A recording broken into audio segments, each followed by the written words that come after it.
On a rainy Friday evening in Wareham, Massachusetts, the Gatemen go for their 4th straight win, and they'll look to do it against the Brewster Whitecaps tonight at Spillane Field. Gabe Genovesi here with you alongside Jonah Karp, as Wareham, now on a 3-game win streak, comes into this game 15-11-1. Brewster 12-12-1 in the Eastern Division, 4th place in the Eastern Division. Wareham still sits atop of the Western Division. And before we get into last night, just to give you a picture of how even the Cape is right now. I mean, everybody in the East is between 12 and 15 wins. In the West, Wareham and Falmouth, 1st to 3rd place, is decided by just 2 games. Bourne and Hyannis are really the only 2 teams sitting near the bottom there. And Wareham, on a 3-game win streak, it's the longest streak in the league. It is. Wareham is currently sitting atop the Western Division standings. They have been for the better part of this week, but they've been flip-flopping with Katuitt for much of the season. Hyannis won yesterday, but they've kind of fallen out a little bit. They're 7 points behind Bourne for the basement of the Western Division. So it looks like the West is going to hold, and that's going to be the playoff picture. Now, the exact seeding is yet to be determined, but we have a pretty good idea of who 1 through 4 is going to be. It's just a matter of how the seeding is going to stack up. 17 games left in the year, including tonight. So after tonight, we're down to the final 16 games of this 2019 Cape Cod Baseball League season. Before we break down this one, let's look back at the victory last night for Wareham. 4-2 over Bourne, 10 hits for the Gatemen, and they got some timely hits late. Yeah, I mean, the offense has been fairly consistent all season. Jacob Teeter had another good night at the plate. He went 3 for 4. Dallas Beaver had a good night at the plate, one of his best, going 2 for 3. Had an RBI, reached base 3 times, also walked in the game.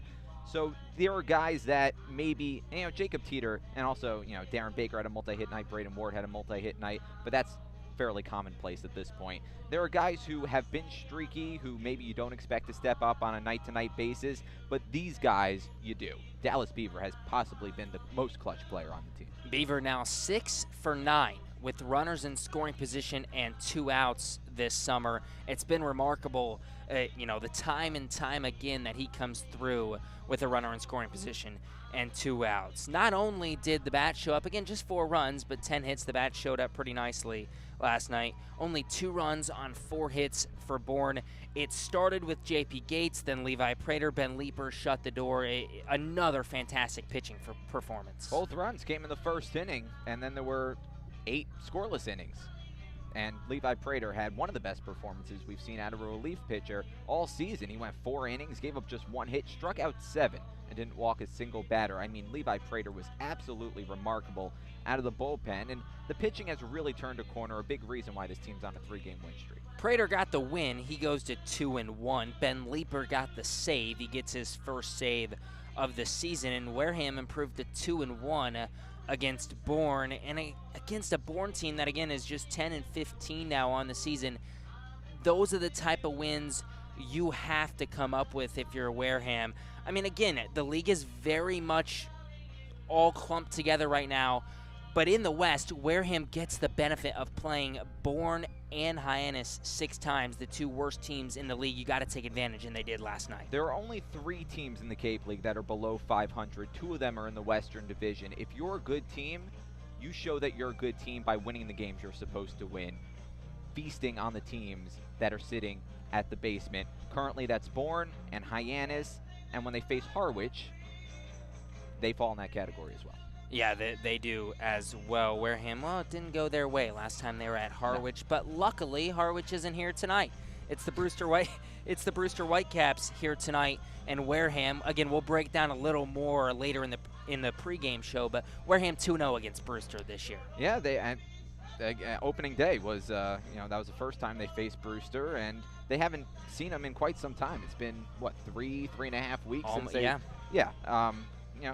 Brewster has not been up to par against the Wareham Gatemen, and the Gatemen have been fairly dominant with the bats against Brewster as well.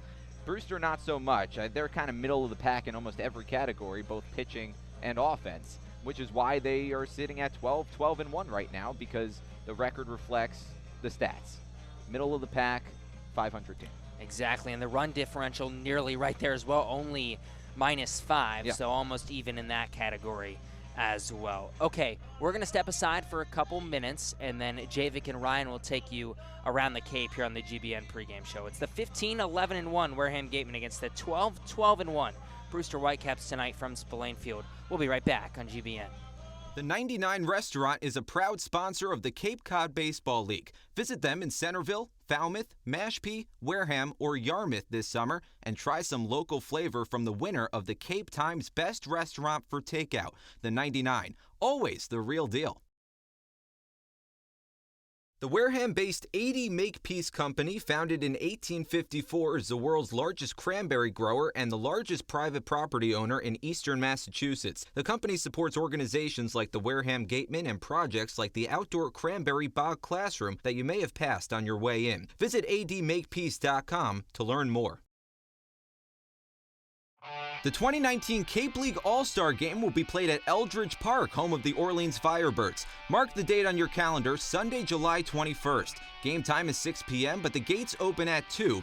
One highlight will be the home run hitting contest. There will also be an autograph session and a large merchandise village with items from many of the teams. Be sure to buy your tickets now right here at the merchandise stand. Tickets are just $5, and part of the proceeds will support our Wareham Gatemen. Stop by the Ansel S. Gurney House, where you will find a unique shopping and dining experience. Whether shopping for a special occasion or just to treat yourself, you'll find what you're looking for in one of the 11 themed rooms. There's also a cafe serving fresh homemade lunches overlooking the extensive gardens. The Ansel S. Gurney House is located at 403 County Road in Marion. For a nostalgic Cape Cod vacation experience, head to Bay Motor Inn, where guests are treated like family. Located in the heart of Buzzards Bay Village, this 1950-style cottage colony still provides you with up-to-date amenities. The Gatemen thank the Bay Motor Inn for their support. The Bay Point Golf Club offers a unique collection of 18 championship golf holes, a beautiful banquet facility, and a clubhouse that has a fully stocked pro shop. The Bay Point Grill is a perfect place to grab a meal or watch a game. The course is located off Onset Avenue in Buzzards Bay. The Gatemen thank you for your support. Come on over to BB's Bar and Grill for food, drinks, and fun. Located on Cranberry Highway, come in to sample the delicious eats or relax with a drink while enjoying live entertainment. BB's is one of our team meal partners.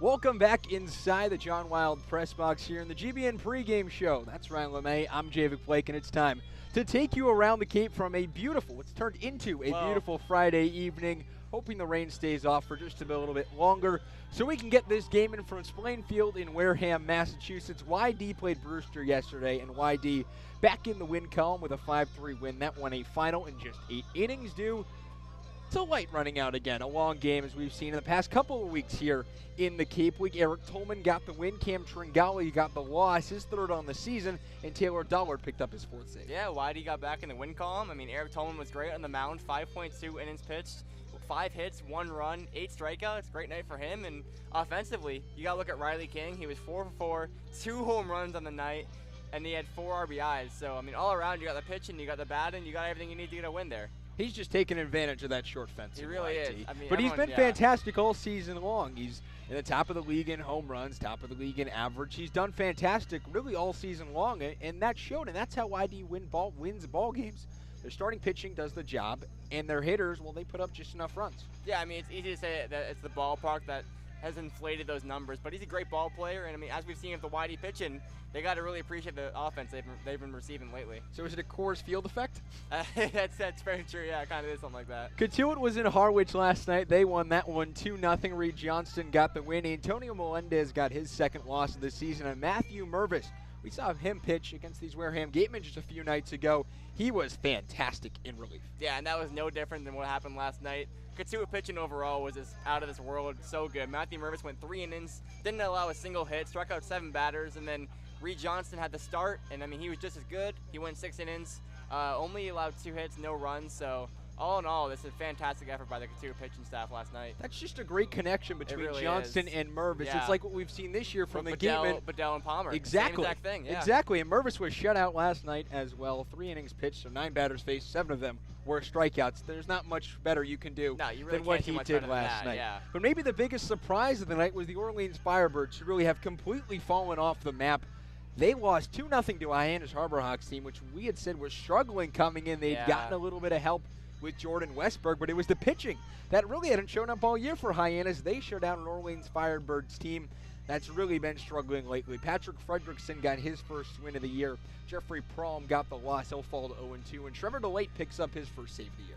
This may be the most demoralizing loss for the Orleans Firebirds on the season. I mean, you can't lose in much worse fashion than giving up a Hunter Goodman game-winning 2-run home run in the 9th inning. You can't.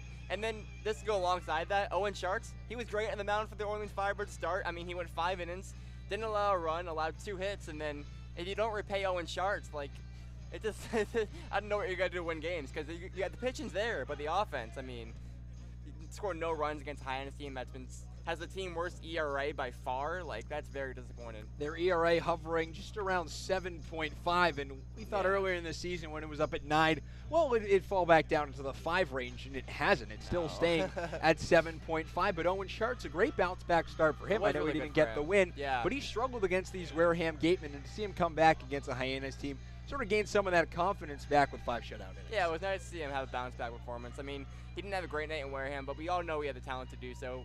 He looked really good last night, so good performance for him. And the big, really debate in the Cape League this year is what division is better, the East or the West? And, well, Falmouth is trying to do dividends for the Western Division last night. They won 15-6, a huge offensive performance. Adam Maldonado got the win, and Ty Madden got the loss. I mean, you told me yesterday the West Division is better than the East, and I'm like, wait a second, that can't be right. And then I look at the standings, and I'm like, wow, all the East Division teams seem to be trending downwards. I mean, all the West Division teams are red hot right now, and a good case of that is the Falmouth Commodores, who have been insanely good the last couple of games. I mean, they defeated the Chatham Anglers 15-6, and Chatham, I mean, 3 straight losses. They've kind of been struggling lately. And, I mean, you got to look at Falmouth's Baron Radcliffe was 3 for 5 on the night, 2 home runs, 8 RBIs. I mean, what a night for him. That's called having yourself a night right and there. then this alongside that, Zach Deloche was 4 for 5 with 3 RBIs. So, I mean, everyone in Falmouth had themselves an offensive performance, and Falmouth is really good right now. You got to watch out for them. But one player coming out of the pen last night for the Chatham Anglers. Last time he came in, we didn't get to tell this story. I'll let you tell it. But a great story. it is an amazing story. We hit this up on Twitter last night. Yeah. It's an amazing story. So Jorge Arenas last night came into the game. He's a position player. He pitched 1 inning, a walk, 2 strikeouts. The thing is, he first faced the Orleans Firebirds a few weeks ago, and the big thing was he hadn't pitched since high school. Yeah. The Orleans Firebirds, well, they knew his fastball was good. It's anywhere from 86 to 88 miles an hour. But what they didn't know is he had a curveball that he learned 15 minutes before he came out to the field in the bullpen. And he brought it in, and he shut down the Orleans Firebirds and was able to get the final out. He comes in last night, the curveball obviously working for him, and well, he might just be a two-way player at this point. Unbelievable stuff from Jorge Arenas, and maybe one of the most fascinating stories you'll hear all season long. One of the finest stories, and maybe this to define Summer League Baseball in a nutshell, kind of. This players doing crazy things like this, and I mean, who knows? Maybe this turns into something for Arenas in college. That'd be amazing if he becomes like a pitcher. That'd be crazy. That'd be an amazing I'm all story for it, though. too. Yeah. We see him one day make it to the big leagues like Shohei Ohtani. And his whole story is, well, I learned my signature curveball from the bullpen in a Chatham Anglers game against Orleans back in 2019. What a story that will be.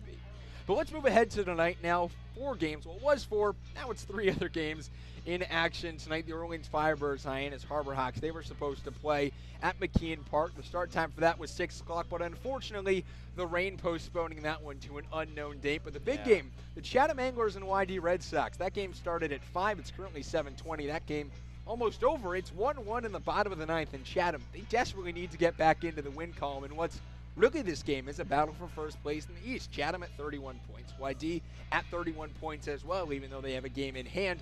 They're tied at 1 in the bottom of the 9th, and the YD Red Sox just trying to get a victory. Yeah, I mean, both these teams very much need this win, but honestly, I think Chatham needs this win a lot more than Yarmouth does. YD's, they've been good lately the last couple of games. They've been on an up and up, but I mean, as for Chatham, 3 straight losses, you can't make it 4 because then you're going to turn into the Orleans Firebirds situation where you just keep losing games and you can't find a way back in the win column. So this is a big game for Chatham, and even if it's going to be a 2-1 victory, that's still a huge victory for them. if they end up tying this game at 1-1, is that as much of a moral victory as a win is, or is it sort of the same as a loss? I mean, a loss is a loss is a loss, and that's big for the Chatham team because they need to get some wins right now because the East Division is so tight, and I mean, every win matters, and it's going to come down to that at the end of the season. So. The one other game in action currently, Bourne and Falmouth currently in a rain delay. Falmouth leads that one 7-2 in the middle innings, but Harwich playing Katuitt. And the score is 12-0 Harwich in the fourth inning. But the problem is they're running out of light at Lowell Park, and Harwich knows that.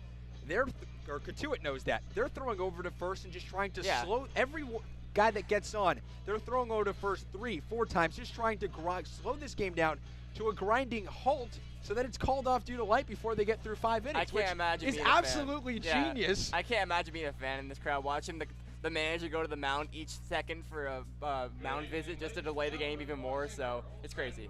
Well, that scored 12-0 in the bottom of the fourth. But we hope to get you some baseball tonight. The rain, well, it looks to be holding off. We have blue skies above us, so hopefully. You jinxed it now it's starting to rain. We'll knock on wood. This press box, we'll knock on wood. But we'll hopefully get you some baseball tonight. It's the Wareham Gatemen Brewster Whitecaps coming up next on GBN. Gabe Genovesi and Jonah Karp will have your call when we return on GBN. The Wareham-based 80 Makepeace Company, founded in 1854, is the world's largest cranberry grower and the largest private property owner in eastern Massachusetts. The company supports organizations like the Wareham Gatemen and projects like the outdoor cranberry bog classroom that you may have passed on your way in. Visit admakepeace.com to learn more. The 2019 Cape League All-Star Game will be played at Eldridge Park, home of the Orleans Firebirds. Mark the date on your calendar, Sunday, July 21st. Game time is 6 p.m., but the gates open at 2. One highlight will be the home run hitting contest. There will also be an autograph session and a large merchandise village with items from many of the teams. Be sure to buy your tickets now right here at the merchandise stand. Tickets are just $5, and part of the proceeds will support our Wareham Gatemen.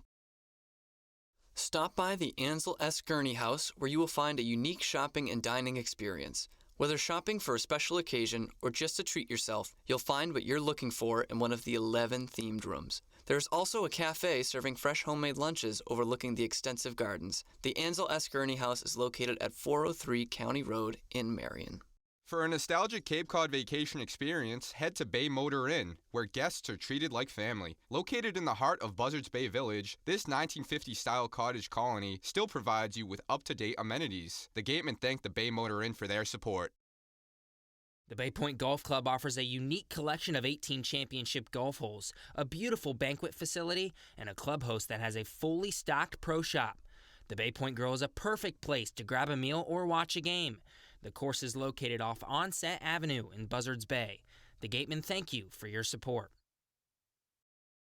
Come on over to BB's Bar and Grill for food, drinks, and fun. Located on Cranberry Highway, come in to sample the delicious eats or relax with a drink while enjoying live entertainment. BB's is one of our team meal partners. One of the area's best restaurants is located right up the street, Brewfish Bar and Eatery. Brewfish offers 20 rotating craft beers on tap and creative pub food. Check out their off-the-menu brunch with a Bloody Mary bar and $5 mimosas on Sundays. Join us for outdoor dining and drinks under the tent or for live music. Located on Route 105 in Marion.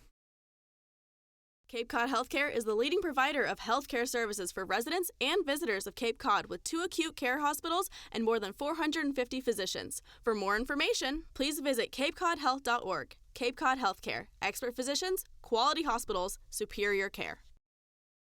Located in Wareham Crossing, Coastal Orthodontics knows the importance of a healthy smile. Dr. Kevin Oliveira and his team at Coastal Orthodontics are a patient-focused practice, delivering professional, effective orthodontic treatment based on the individual clinical needs of each patient, resulting in beautiful smiles in a timely manner. With 10 years of experience using Invisalign, Coastal Orthodontics uses the most up-to-date dental equipment. Cape Cod Coca-Cola thanks you for supporting the Cape Cod Baseball League and for refreshing yourself with ice-cold Coca-Cola products. Please remember to recycle your empty bottles, cans, and all other recyclable materials. It only takes 6 recycled plastic bottles to make a new baseball cap. Learning at Curry College extends beyond the classroom and is embedded in all that they do. Curry prepares students to engage in successful careers and active citizenship with a global perspective. Explore undergraduate majors, minors, and concentrations, including new majors in accounting, biochemistry, and software development. Online at curry.edu. Clobbered high and deep to right center field, and this one is gone. A home run. That home run's brought to you by Eastern Propane and Oil. Another scholarship for a deserving youth. Eastern Propane and Oil, we're in your neighborhood. After the game, visit El Mariachi on Main Street for the best Mexican food in Wareham. The cantina provides a delicious late-night snack accompanied by fun cocktails. The Wareham Gatemen would like to thank Franklin Sports for their sponsorship of the Cape Cod Baseball League. Franklin is yet again proud to be the official batting glove of the Cape Cod Baseball League. Throughout the summer, all the Cape League teams are wearing their own custom team batting gloves courtesy of Franklin Sports. To order your favorite team's design or to create your own, visit franklinsports.com/custom, enter code CCBL20 for 20% off your purchase. From Cape Cod to the major leagues, only the best hitters in baseball wear Franklin gloves. Come as you are, sit down, and relax at the deck of the Gateway Tavern. Enjoy the view while exploring their extensive food and drink menus for the ideal Cape Cod dining experience. Gateway Tavern, the official helmet sponsor of the Wareham Gatemen. Joanne Stevenson and William Ravis Real Estate, a double play when it comes to selling or buying a home. With 19 years of experience in residential real estate and ranked #1 globally, they are sure to help you with all of your hopes and dreams. William Ravis Real Estate, the official real estate company for the Boston Red Sox, and Joanne Stevenson, your hometown agent, proudly support the Wareham Gatemen. Located on the Cape Cod Canal, Keystone Place at Buzzards Bay is the area's newest rental independent living, assisted living, and memory care community. With some of the area's largest apartments and an ultra-inclusive monthly service package, Keystone Place is a life-fulfilling retirement community unlike any other. Discover Keystone Place, the best option in Cape Cod. One of the Gatemen's favorite places for their post-game meals is Cool Cone, where you can get anything from fried clams and fried chicken to an ice cream sundae, and then top it all off with a round of mini-golf. Cool Cone, located on Route 6 on the Wareham-Marion line.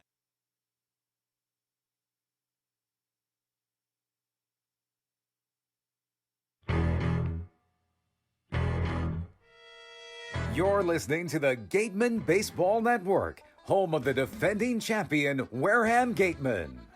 From Spillane Field in Wareham, Massachusetts, opening day at Cape Cod Baseball League. Jonah Karp, Gabe Genovesi with you. Pleasure to be your eyes and ears for the broadcast. Addison Van Patten here with manager Jerry Weinstein for the Manager's Show. And here with Brandon Fott. Now, Brandon, you got the win for tonight. It's an 80% chance of rain here in Wareham for the rest of the day, and the Gatemen have been forced to move inside to take BP in the cages. Ground ball back up the middle, past the glove of Fetterman and into center field. Andrew Thomas comes home to score. Cam Guangarena right behind him, and Chad Stevens pulls in at first base with a 2-run single. Hard ground ball up the middle, a base hit into center field. Rudick rounds third, he's coming home.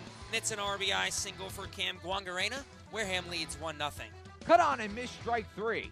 Swing and a miss, strike 3. Strikeout number 5 for Trent Palmer. That ball is gone. Adrian Del Castillo breaks the game open with a 3-run jack. 11-5 Gatemen. Slapped up the middle, a base hit into center field. Beaver scores easily. Antico rounding third. The throw to the plate is not in time. Line drive over the head of the second baseman Olsen and into right field. Braden Ward comes home to score. Darren Baker pulls in at first with an RBI single, and it's 7-5 Wareham. And the Gatemen win 5-0 here in Game 1 of the doubleheader. And that'll do it. First 9-inning shutout for Wareham pitching this season. 6-0 the final score from Cotuit, Massachusetts. Now, here are the voices of the Gatemen: Jonah Karp, Gabe Genovesi, and Addison Van Patten.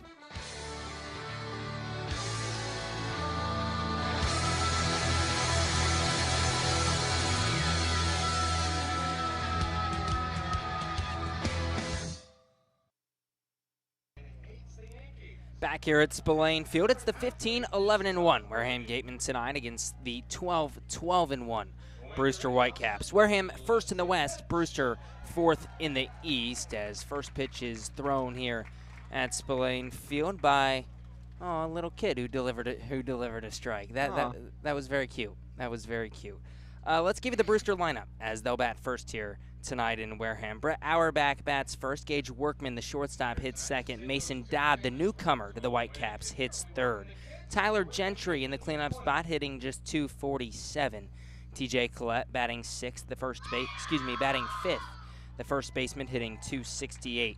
The bottom of the order gets a little rough for Brewster. Marcos Castanon in the sixth spot hits just .186. Jesse Franklin, the DH, he only has 11 at-bats this summer. Christian Malfetta, the catcher, with just 7 hits this summer. And Duke Ellis, the Texas Longhorn, just 1 for 11 to begin his season with the Whitecaps. 1 through 9, who stands out for you tonight? Tyler Gentry, the guy batting cleanup, he's been hitting .317 over his last 10 games, leads the team with 8 RBIs over that stretch, including a homer, 13 for his last 41 at the plate. Landon Rupp takes the bunt tonight for the Wareham Gatemen, making his 4th appearance of the season, first start of the year. Rupp in his first 3 appearances, 7 innings, 4 hits given up, 2 runs, both earned, 3 walks, 8 strikeouts, a 2.57 ERA, and opponents only hit .167 against the righty. We'll go through the Wareham lineup in the bottom half of the inning, but in this Gatemen lineup tonight, is there anyone? We talked in the pregame, earlier in the pregame at least, about how really everyone has been able to step up throughout this 3-game win streak and all season for Wareham. Who is it tonight that you're looking at? Dallas Beaver. In a big situation, I want him at the plate. He's batting .441 over his last 10 games. That's 15 hits and 34 at-bats. I mean, that's remarkable. He has a homer, 9 RBIs. That leads the team over the last 10 games. Wareham in their red unis tonight here on Red Shirt Friday, honoring the military here at Spillane Field. White pants as well, white numbers on the back, and, well, it's just Cape Cod written across the front of the jerseys. And let's take you around the diamond for the Gatemen tonight. Chad Stevens over at the hot corner. Benjamin Semmes, the Kansas Jayhawk, at shortstop on the left side of the infield. Jack Blomgren making his first start, well, defensively for Wareham. He has a pinch hit at bat this season. He came in and roped the double against YD, but this is the first time we'll see him defensively for an entire game. Jacob Teeter at first base. He's on the right side of the infield with Blomgren. Adrian Del Castillo, the battery mate of Landon Rupp. And in the outfield, Braden Ward in center, sandwiched between Mike Antico in left and Matt McClain out in right.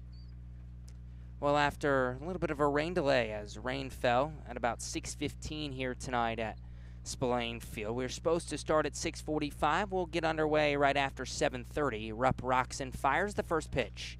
Fouled off behind home plate into the caging 0-1. We're underway here at 7:32.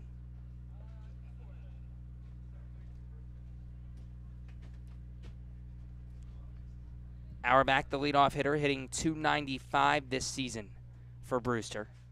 Gazes at a strike in the outside corner, 0-2.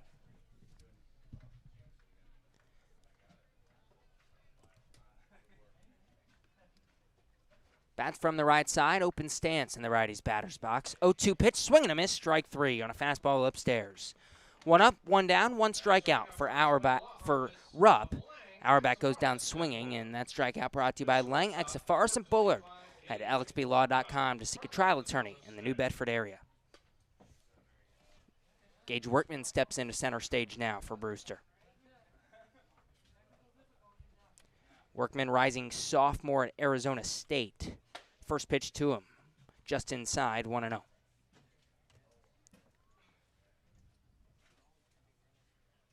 Brewster in their road navy unis, dark blue unis, kind of a teal number on the back.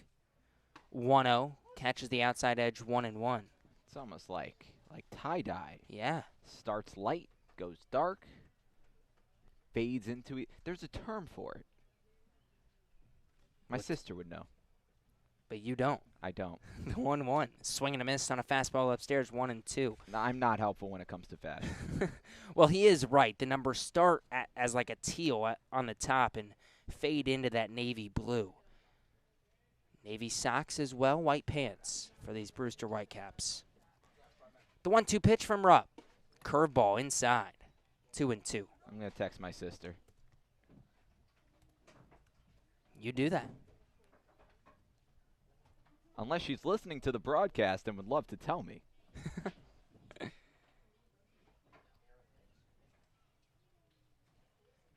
The 2-2 delivery. Misses outside, 3-2. Workman, a .253 hitter for the Whitecaps this season. 87 at-bats is the most at-bats in this Whitecap lineup tonight. The payoff pitch. Inside, ball 4. Rupp just misses, and Workman's on with a one-out walk here in the first.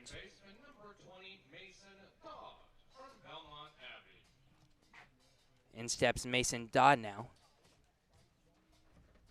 Second baseman tonight for the Whitecaps, bats from the left side. Dodd making just his third appearance of the year for Brewster. No score, top of the first, one down. Workman on first after the one-out walk. The pitch. Inside corner, strike one. Dodd 3 for 7 in his first 2 games with Brewster. Has a hit in each of them. 1 for 3 against YD 2 nights ago. 7-4 victory for Brewster. The 0-1. Ground ball fouled on the first base line, 0-2. And then 2 for 4 at YD. It was part of a home and home for the Whitecaps and the Red Sox. He went 2 for 4 with a home run last night at YD. 2 RBIs in the 5-3 loss.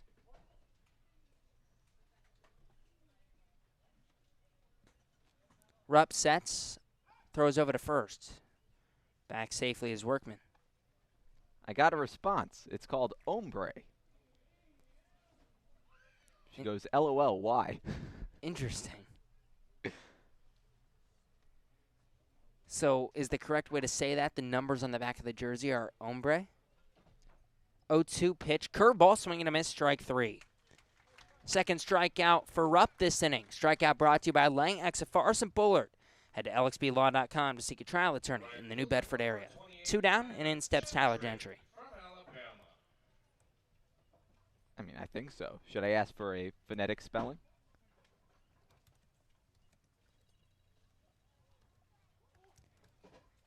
First pitch to the righty, Gentry.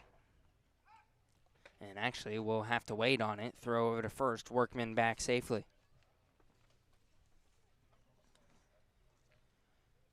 Gentry, rising junior at Alabama, 6'2", 210-pound righty.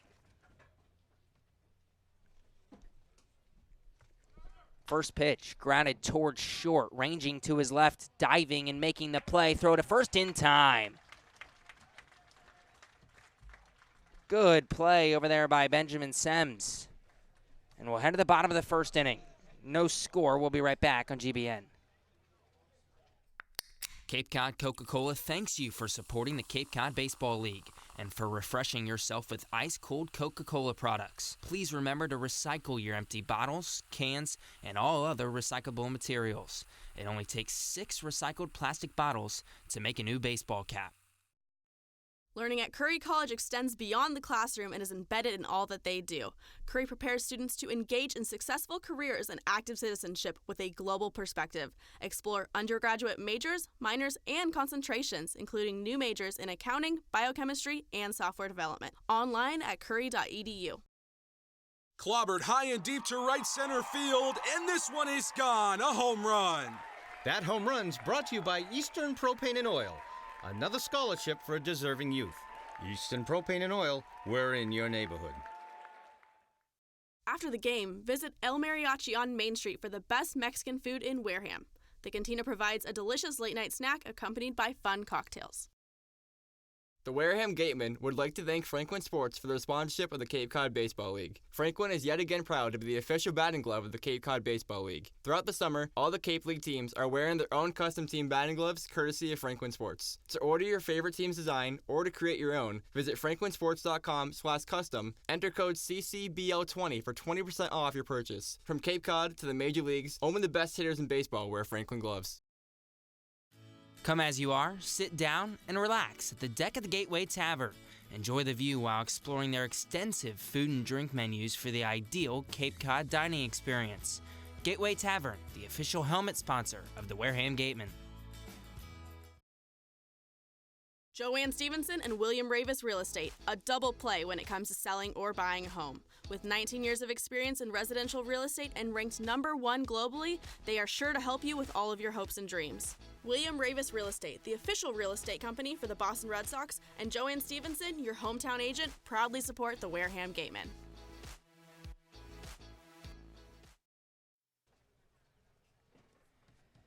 We are to the bottom of the first here at Spillane Field. No score between the Wareham Gatemen and the Brewster Whitecaps. Gatemen bat for the first time tonight. Braden Ward to lead it off for Wareham, followed by Jack Blomgren and Jacob Teeter. 1-2-3 hitters tonight for Wareham. First pitch to the lefty Ward. Shows bunt, pulls it back, takes the ball outside, 1-0. Let's take you 1 through 9 for this Gatemen lineup tonight. Adrian Del Castillo in the cleanup spot for Wareham. 1-0 to Ward. Catches the outside corner, 1-1. Matt McClain, the UCLA Bruin, batting 5th. Dallas Beaver, who's been red hot, hitting .368 now this season, hitting 6th. Benjamin Sems, the Kansas Jayhawk, hits 7th. Chad Stevens in the 8-hole. As Ward flares one down the left field line, ranging to his right and making the catch is Brett Auerbach. 1 away here in the first. And Mike Antico in left field rounds it out tonight for the Gatemen, a .247 hitter hitting in the 9-hole.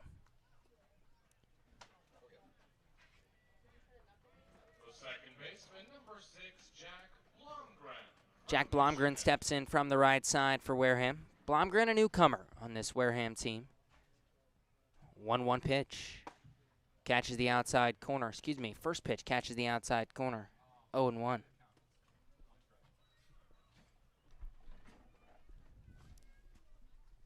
Blomgren open stance from the right side. The 0-1. Foul tipped back into the mid of Malfetta. 0-2. Jack Blomgren coming off one heck of a season for the Michigan Wolverines, who had themselves a season as well. Sophomore campaign at Michigan, Blomgren hit .314. The 0-2. Catches the outside corner, strike 3. Good pitch from Mason Black, 2 down here in the first. Got Blomgren looking. Blomgren was second team all Big Ten at shortstop and at DHing as well for Michigan, who were the runner-ups in the NCAA College World Series, getting beat by Vanderbilt in 3 games. Now in steps Jacob Teeter.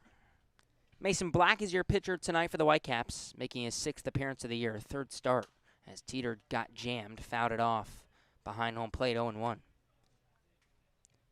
20 1/3 innings pitched thus far for Black, 17 hits given up. 5 runs, just 3 of them earned. 8 walks, 23 strikeouts. And the 0-1 to Teeter. Low, 1-1.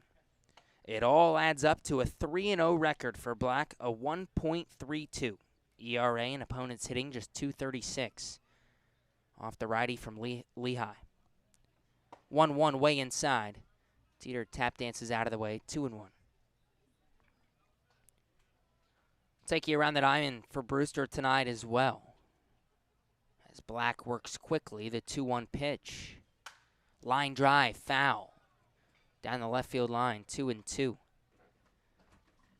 Marcos Castanon at third base, Gage Workman at shortstop on the left side of the infield. Mason Dodd, TJ Collette at second base and first base on the right side. Christian Malfetta catching Mason Black tonight. In the outfield, Brett Auerbach in left, Duke Ellis in center, Tyler Gentry in right. The 2-1 misses just outside.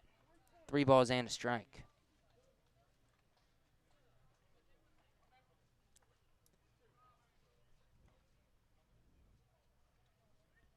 Black sets and fires home. Chopped fouled on the first base line, 3-2.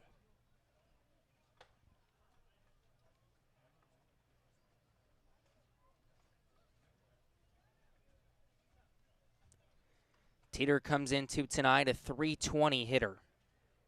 One of the best hitters not only on the Wareham Gatemen but in the Cape Cod Baseball League. The payoff pitch. Flared out into left. Auerbach barely has to move. 2 steps in, makes the catch. It's a 1-2-3 inning for Black. And we head to the second. No score between the Whitecaps and the Gatemen. We'll be right back on GBN. Joanne Stevenson and William Ravis Real Estate. Located on the Cape Cod Canal, Keystone Place at Buzzards Bay is the area's newest rental independent living, assisted living, and memory care community. With some of the area's largest apartments and an ultra-inclusive monthly service package, Keystone Place is a life-fulfilling retirement community unlike any other. Discover Keystone Place, the best option in Cape Cod.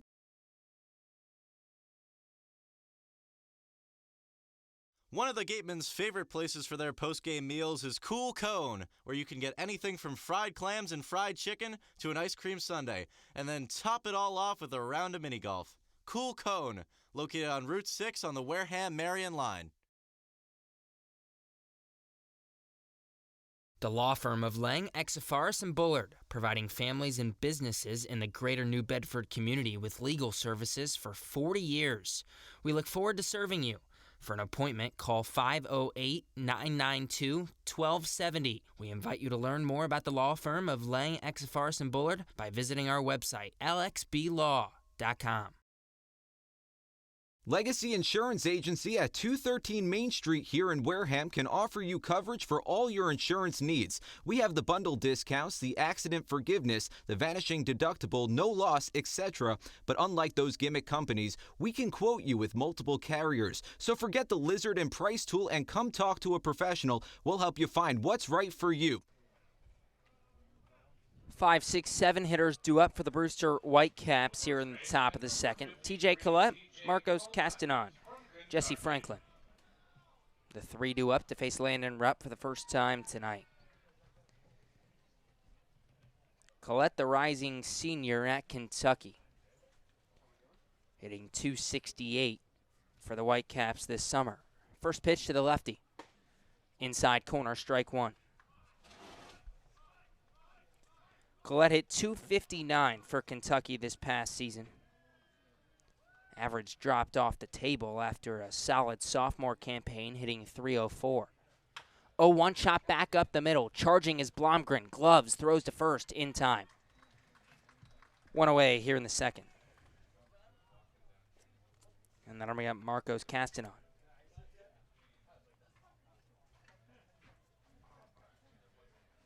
So 5 up, 4 down.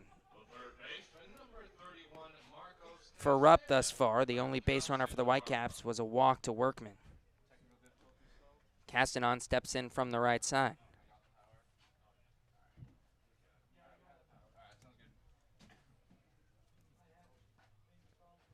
First pitch on the outside corner, 0-1 to Castanon.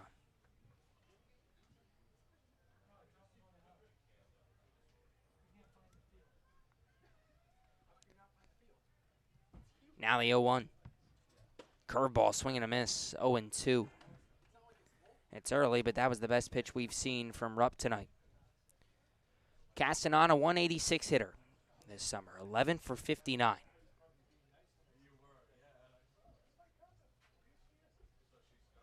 The pitch, outside, 2-2. Castanon rising junior at UC Santa Barbara. The 1-2. Swing and a miss, strike 3 on a big looping breaking ball. Third strikeout for Rupp. A strikeout brought to you by Lang, Exafaris, and Bullard. Head to lxblaw.com to seek a trial attorney in the New Bedford area. 2 away, still no score, top of the second, and in steps Jesse Franklin. Well, sometimes when you get a rain delay, the pitching isn't up to par. And tonight, well, at least so far, it's been a small sample size, but that hasn't been the case. That's the one thing you can say positive about that rain that came. At least we didn't start the game. At least Rupp didn't come out and throw a half an inning. First pitch, right over the heart of the plate, 0-1 to the lefty Franklin, and then have to wait around for over an hour. Again, supposed to start at 6:45 tonight, didn't start till 7:32. The 0-1 delivery. Chopped back to the mound. Rupp takes it on a hop, fires to first, in time. 3 up, 3 down for Rupp, who's now retired 5 straight Whitecaps. And we head to the bottom of the second, still no score. We'll be right back on GBN. The law firm of Lang, Exafaris, and Bullard, providing families and businesses in the greater New Bedford community with legal services for 40 years. We look forward to serving you. For an appointment, call 508-992-1270. We invite you to learn more about the law firm of Lang, Exafaris, and Bullard by visiting our website, lxblaw.com. Got legal trouble? Attorney Mark Deshays is here to help the greater New Bedford area with real estate and business law, estate planning, and probate. Visit him today. Struggling with changes in mood, sleep, stress, or a sense of hopelessness? Finding it hard to be the man you want to be? Get the information and tools you need for mental, emotional, and relationship health at massmen.org. Courage starts with the first step. The Mezzaluna Restaurant is a family-run Italian restaurant celebrating 80 years in business. Located on Main Street in Buzzards Bay, Mezzaluna specializes in Italian cuisine, a lunch menu that's the best deal in town, and serving some of Cape Cod's famous prime rib every Wednesday and Saturday. Come enjoy the feast at Mezzaluna, the Italian family restaurant. Does your insurance agent know you by name, analyze your stats, and help you with your game plan? If the answer is no, then it's time to draft Morse Insurance. Their local team will get to know you, assess your risk, and develop a strategy to protect your home, auto, or business. Visit us online at morseins.com. Hashtag Morse, of course, has your back. Middle of the order, due up for the Gatemen as we head to the bottom of the second. Adrian Del Castillo, Matt McLean, Dallas Beaver. First pitch to Adrian Del Castillo, misses outside, 1-0.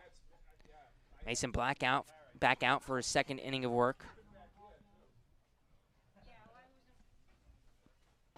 1-0 to Del Castillo, low and inside, 2-0. Black worked to 1-2-3 first inning, couple of lineouts to left and a strikeout. The 2-0. Popped up foul out of play down the left field line, 2-1. Del Castillo, a .286 hitter for the Gatemen this summer. He's one of a few guys that have shown power here for the Gatemen. 2-1 hit well and deep to center. Ellis ranges back and has plenty of room to make the catch above the bill of his cap. One away. Exhibit A. It just looks effortless off the bat, and he can carry that a long way.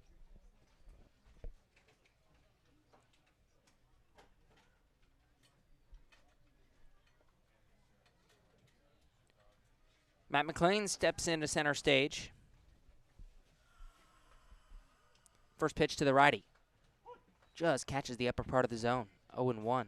McLean didn't like it. Joseph Peters, the home plate umpire tonight, calls it a strike.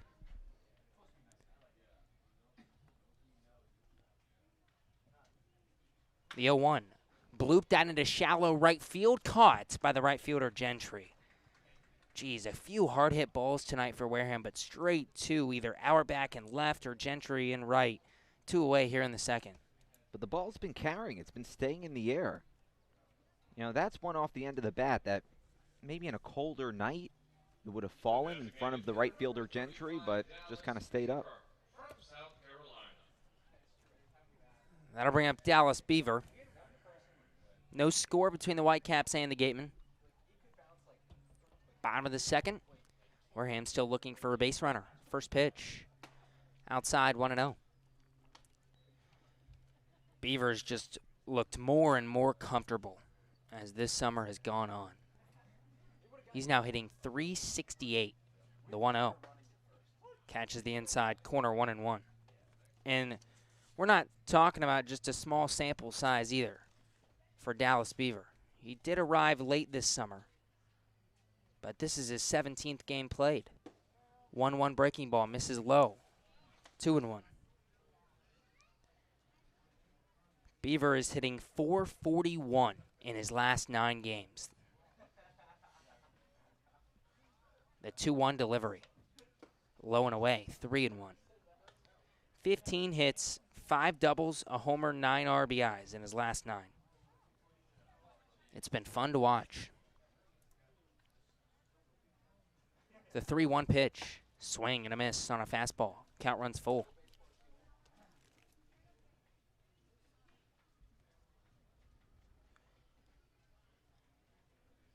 Beaver hasn't played against Brewster this summer. The 3-2 pitch. Low and in, ball 4. Dallas Beaver on with a 2-out walk, and that'll bring up Benjamin Sims. The shortstop, number 12, Benjamin Sims from Kansas. First base runner of the night for Wareham. Well, he rattled off Beaver's numbers. And the one that stands out is just how clutch he is. When there are runners in scoring position, and there are 2 away, Beaver is the one who has consistently stepped up to the plate and delivered. Time and time again. First pitch to the lefty, Sims. Flared foul at a plate in the left field line. 0-1. And when there are just runners in scoring position, forget the amount of outs in the inning. He's batting .467. Then you up the ante, and you throw 2 outs on the scoreboard, and he's batting .667. 6 for 9 with 7 RBIs. Wow. The 0-1 to Benjamin Sims. Hard ground ball down the third base line under the glove of Castanon at third. Beaver puts the brakes on at second. Sims goes to first. We'll see if it's an error or a hit. And that'll bring up Chad Stevens for Wareham. That's an error on Castanon at third, his 5th error of the summer. It's a tough play, but he was right there. He was straddling the line. He should have made that play. It was almost like he overthought it on whether to field it right in front of him or backhand that ball. Right. I think he could have just taken it right in front of him, right in between his legs. Instead, it was almost like he slowed himself down to backhand it, and it went right under his glove. Chad Stevens steps in from the right side. Still no hits for Wareham, but 2 on with 2 outs. No score here in the bottom of the second. Stevens chops one down the first base line. Will it stay fair? It rolls. No. The pitcher, Black, thought it rolled into fair territory, so he picked it up and tagged Stevens, but it was still foul according to Joseph Peters, the home plate umpire. 0-1. I thought that was fair initially, and then it took a high hop and landed in foul ground.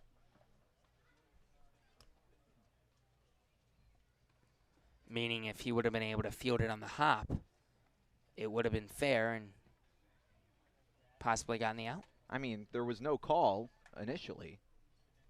The home plate umpire, Joseph Peters, just let that go until it landed. Stevens trying to snap out of a slump for Wareham, the 0-1. Hard line drive into right field, and it lands right in front of Gentry. Beaver puts the brakes on at third. Stevens and Beaver are now both at second base, and everybody's caught in a rundown. Everybody is caught in a rundown. Stevens in between first and second. Sims in between second and third. And now Stevens is out at first base. He gets tagged out at first base. Wow.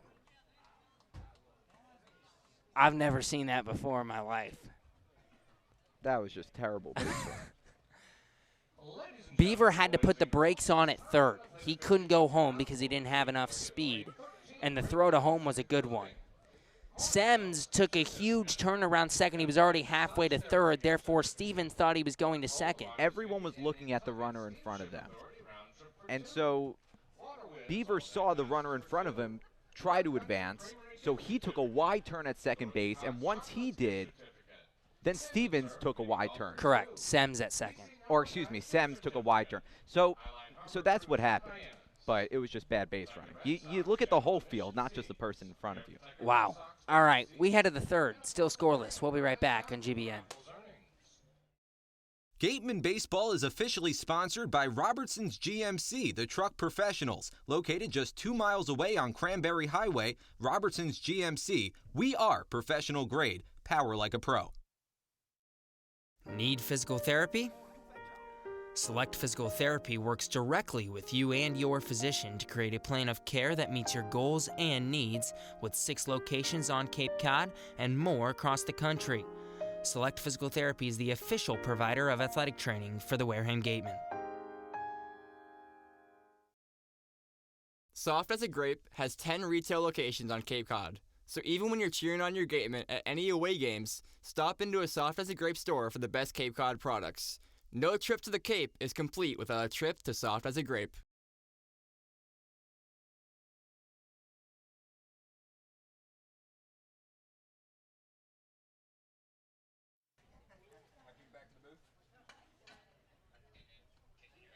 We head to the top of the third here at Spillane Field. No score between the Brewster Whitecaps and the Wareham Gatemen. Gabe Genovesi here with you alongside Jonah Karp right now. Let's send it to Addison Van Patten near the field.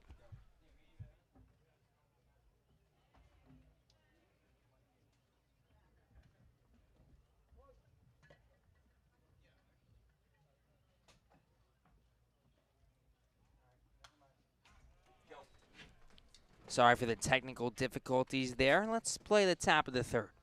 Christian Malfetta, Duke Ellis, Brett Auerbach, 8-9 one-hitters due up for Brewster.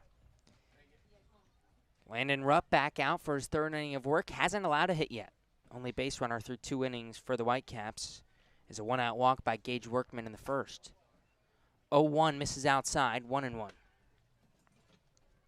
Christian Malfetta doing the catching tonight for Brewster. 7 for 26 this summer, a .273 hitter. The 1-1, breaking ball on the outside corner, 1-2. Malfetta, a rising senior at Stanford. He's never been the best hitter. Hit just .167 for the Cardinals in his junior campaign. The 1-2 pitch, outside 2-2. Let me rephrase that. He only started 2 games for Stanford. Went 2 for 12. Started 2 games, played in 10 this past season. He started in 24 games in his sophomore year and hit just .188. 2-2, foul tapped right behind home plate. We'll stay at 2-2. And then his freshman year, he only got 2 at-bats. He went 1 for 2. Appeared in 10 games as a pinch runner. He redshirted in 2016. So he's going to be a redshirt senior in the fall, and it's been a long road for Malfetta. The 2-2. Checked his swing on a breaking ball. Did he go around? No, he didn't. Count runs full.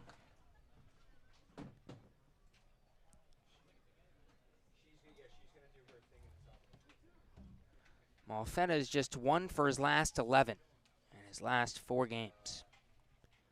The payoff pitch, fouled off, out of play on the right field line. We'll stay at 3-2.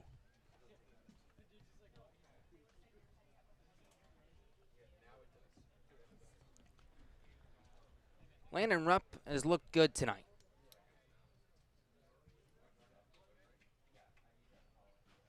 Hasn't had to work too hard as the 3-2 is lined foul.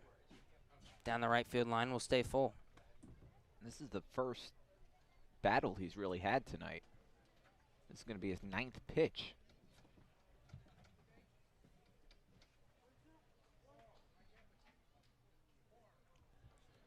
The 3-2 again.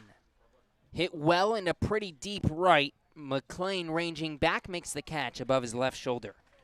1 away here in the third, and Rupp wins the battle. That'll bring up Duke Ellis. The center fielder, number 4, Duke Ellis from Texas. That was pitch number 30 tonight for Rupp. 22 strikes, 8 balls. He's had his command through 2 1/3.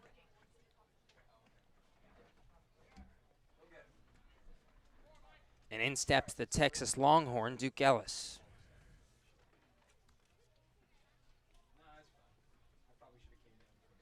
First pitch to the lefty. Sliced foul and hits the window of the school to our left and goes all the way back into the third base bleachers. A little bit of ping pong. Pinball? Pinball is the game I'm looking for. Pinball is the game I'm looking for. Candy Crush? Nope. No? The 0-1 at the knees, 0-2. Space Invaders? I'm ignoring you now. The 0-2 from Rupp. Swing and a miss, strike 3 and a curveball. 4th strikeout for Rupp tonight through 9. And that K brought to you by Lang, Exafaris, and Bullard. Head to alexblaw.com to seek a trial attorney in the New Bedford area. And by through 9, I mean through 9 batters, his first time through the order. 4 Ks, and that'll bring up the top of the order, Brett Auerbach.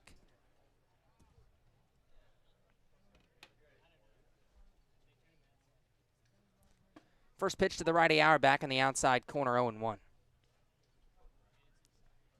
Auerbach struck out swinging to begin this ball game.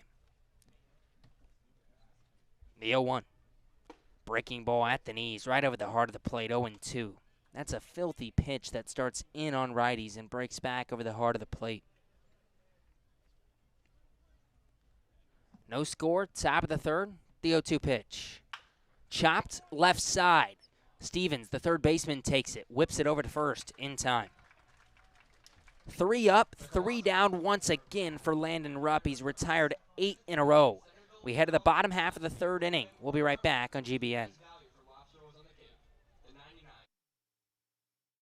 Whether you're brewing a lager or an ale, Stone Path Malt has got you covered. Stone Path Malt, the local provider of quality malt for all your favorite New England craft breweries, is right here in Wareham. For your next night out, stop by their new tap room.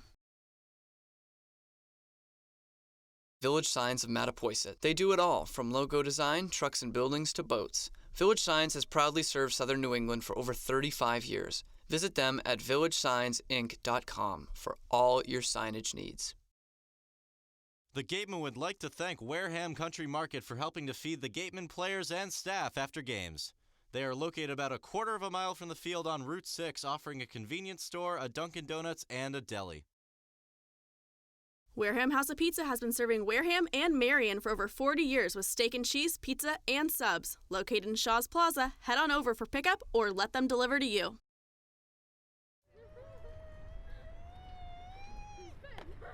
Beat the heat and join us at Waterways, a water experience unlike any other this side of the bridge. Open daily, head over to the water park on Route 28, the Cranberry Highway.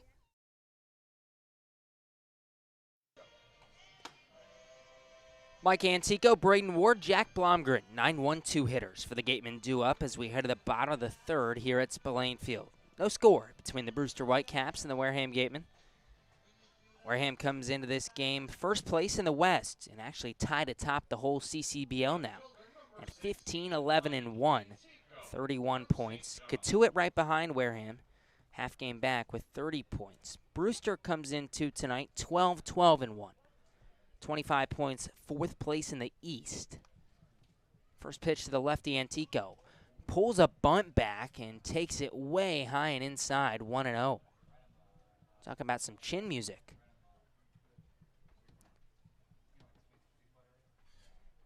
Antico, a 247 hitter this summer for Wareham. Batting in the 9-hole, the 1-0. On the outside corner, 1-1. Seen Antico, at the bottom of the order this summer, whether it's 6, 7, 8, 9. So he doesn't get to lead off a lot, but when he leads off an inning. 1-1, bunt laid down the third base line. Will it stay fair? It will. Black bare hands and doesn't even make a throw. What a perfect bunt from Mike Antico. Infield bunt single here in the third to lead it off, and in steps Braden Ward. He needs to do that more often. He's just as fast as anybody on this team. Maybe sans Braden Ward, but my goodness, does he have wheels. And that was a beautiful bunt.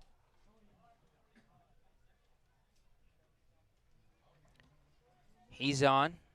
19th hit of the summer for Antico, and what I was going to say is he's just 1 for 9 as the leadoff guy, and we'll make it 2 for 10. And you said it, he's got speed. We'll see if he takes off here. He's 4 for 6 this summer in stolen bases. Braden Ward's going to show bunt right away. Pull it back, now shows again and takes it low and inside. 1-0.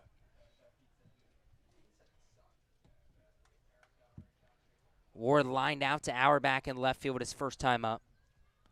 337 hitter is Braden Ward.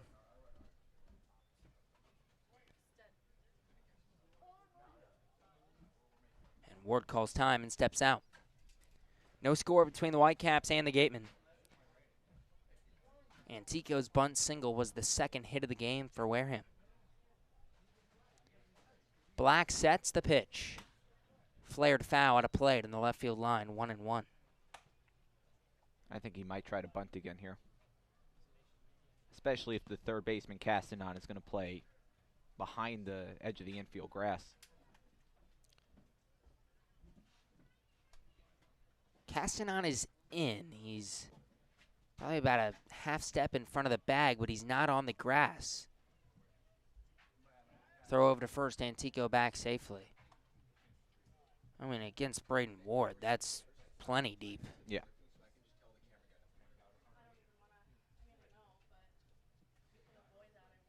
Ward's been the fastest guy on this Gatemen team, and honestly, probably the fastest guy in the Cape. At least that we've seen. The 1-1 pitch from Black. Shows bunt, pulls it back, and takes the ball outside. 2-1. If that's where Castanon is going to play Braden Ward, he should be doing that until there's 2 strikes.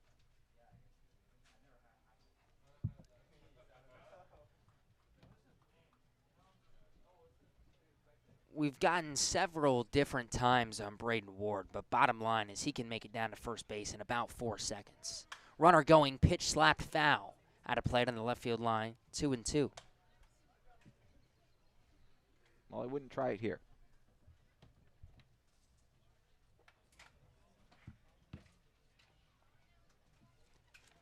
Ward coming off another multi-hit night last night, 2 for 5, his 7th multi-hit game of the year.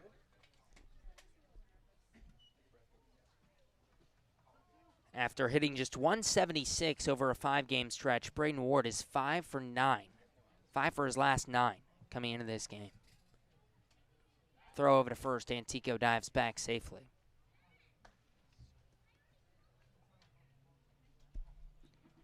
Our beat writer, Ryan LeMay, wrote a fantastic feature piece about Ward up on gatemen.org right now.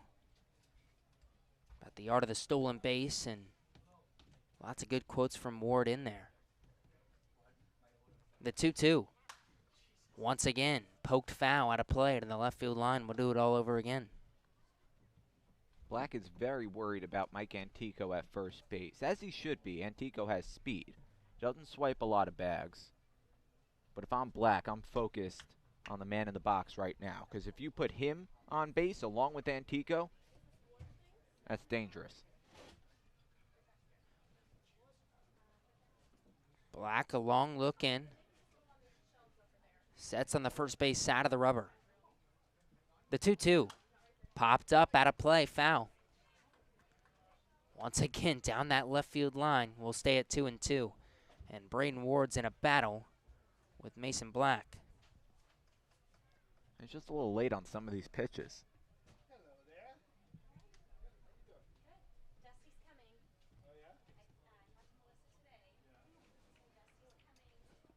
Ward settles back in the lefty's batter's box. Black sets and deals the 2-2. Just got a piece fouled off back into the fencing behind home plate. 4 straight foul balls from Ward. And this will be pitch number 8 of the at-bat. And if Ward doesn't get anything out of this, you can at least say he made Black work. Black now up near 40 pitches. This will be pitch 39.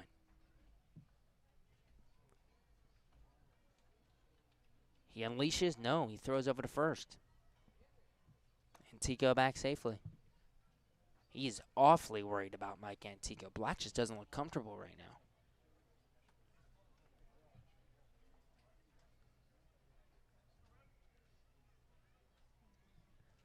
Ward takes signs from manager Jerry Weinstein. Steps back in. Bat waving above his back shoulder. The 2-2, runner going, pitch, swing and a miss. The throw down to second is not in time. Oh no, they're going to say he is out. Strike him out, throw him out. Double play for Brewster. My oh my, 2 down and in steps Jack Blomgren.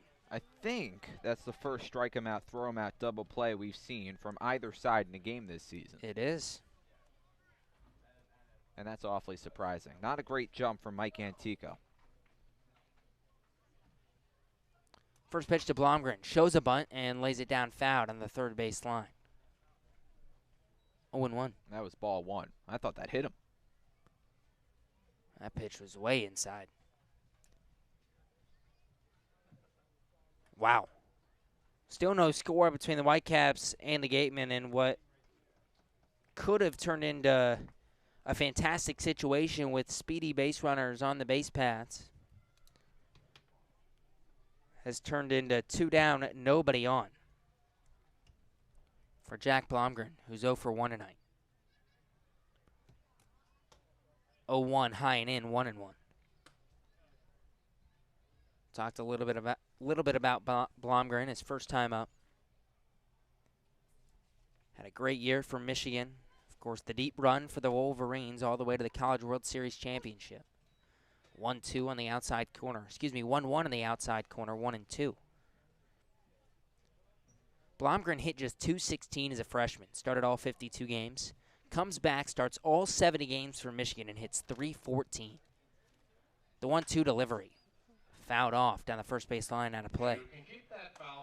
We'll stay at 1-2.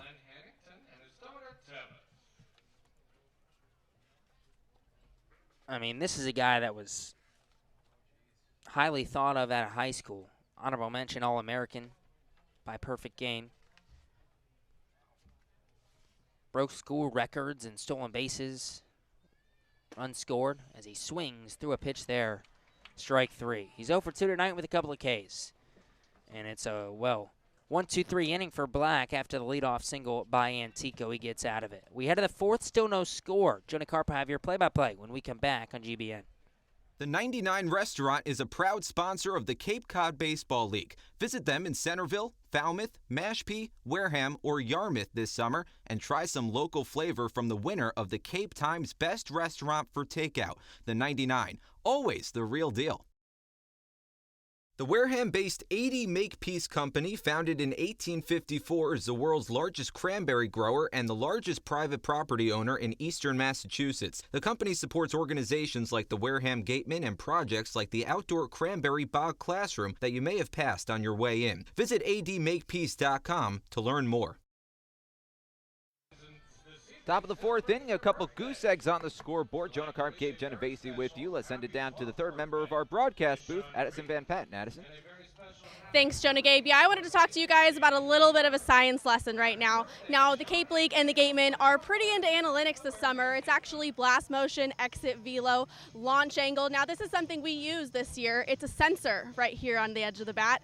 We use this and we send it to coaches, players, scouts, anyone that wants it to perform their play, to see how players are doing. Now, they said Babe Ruth had a launch angle. We just didn't know what it was yet. And I talked to Weinstein, and he said that he loves the analytics and metrics of everything, but it's not an essential to baseball. It's just an accessory. Throwing it back to you guys. Thanks so much, Professor Addison, standing by with Gandalf's staff. Wow, that was a lot of scientific information that completely went over my head. I'm going to watch that back later a number of times. No score, top of the 4th inning. Gage Workman, Mason Dodd, Tyler Gentry, the 3 due up. 2, 3, and 4 in the Whitecaps order. Landon Rupp has been rolling. Only 8 pitches out of the strike zone in the 36 pitches he's thrown. 4 strikeouts so far. Misses low and in to Gage Workman. 1 ball, no strikes. He's only walked 1, and that 1 walk was issued to Workman back in the 1st inning. It's turned into a very cloudy night here at Spillane Field. Pitch right down the middle, 1-1. It rained. It was a torrential downpour for a good 30 minutes or so. That led to a 45-minute delay, the 1-1. Misses low and away, 2 balls and 1 strike. So instead of starting at 6:45 like we were scheduled to, we ended up starting at around 7:30, a little after 7:30, the 2-1. Misses low and away again, and Rupp falls behind 3 balls and 1 strike. And the field was soaked. Puddles. There were puddles along the 3rd base line and the 1st base line. The 3-1. Hard hit, back up the middle, played on a hop by the 2nd baseman. Benjamin Sems goes to 1st. What a play by Benjamin Sems. First out of the top of the 4th inning. Backhanded that ball up the middle. This is a guy in Sems who had played 2nd base 3 times in his life before he played it for the first time this season a few days ago. And one of those 3 times was a fall scrimmage. Another one was his last game his senior year of high school. He'd only played it in really 1 meaningful collegiate game. First pitch, check, swing, strike 1. Mason Dodd, the new batter, 0 for 1 with a strikeout. The second strikeout came in the first inning for Landon Rupp. Nobody on base, 1 away. No score, top of the 4th. Rupp deals from the windup, the pitch. Misses well outside, 1-1. Well, while we're talking about the puddles that were on the field and the rain that came down earlier today, we have to give credit where it's due. Our grounds crew did a tremendous job, and the interns did a tremendous job. Fouled off, 1-2. Incredible. Making sure this field was ready to go and that we had a game tonight. And it rained all night last night, too. They had already done all that once. They had already gotten here early and made sure the field was okay. The dugouts were still a little bit of a mess. The dugouts were flooded. That's hard to clean up. The 1-2. Cut on and miss, strike 3. Second time tonight, Mason Dodd has gone down on strikes. Strikeout number 5 for Landon Rupp. 2 away in the top of the 4th. You know who doesn't strike out? Lang Exafaris and Bullard. Head to lxblaw.com to seek a trial attorney in the New Bedford area. Nobody on base, 2 men out. Tyler Gentry, the new batter. First pitch. Skips in the dirt. Stopped by Del Castillo, 1-0. Just to wrap up that whole thing, field looks great right now. Yeah. It really does. I mean, I'm sure it's a little softer than normal, but they did a heck of a job. The 1-0. Breaking ball swung right through, 1-1. That's a pretty pitch. 34 strikes tonight, 13 balls for Landon Rupp. 2 away in the top of the 4th, the 1-1. Lifted in the air, down the right field line, that's going to twist foul out of play, 1-2. Gentry 0 for 1, he grounded out to Benjamin Sems, the second baseman. Sems made a wonderful play to end the first inning. He's made a couple of sparkling defensive plays in this game against the Whitecaps, taking away a few base hits.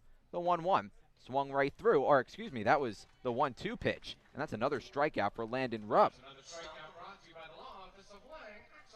Strikeout number 6 for Landon Rupp, and he's rolling through 4. We're through 3.5. Gatemen come to bat, and we return on the Gatemen Baseball Network.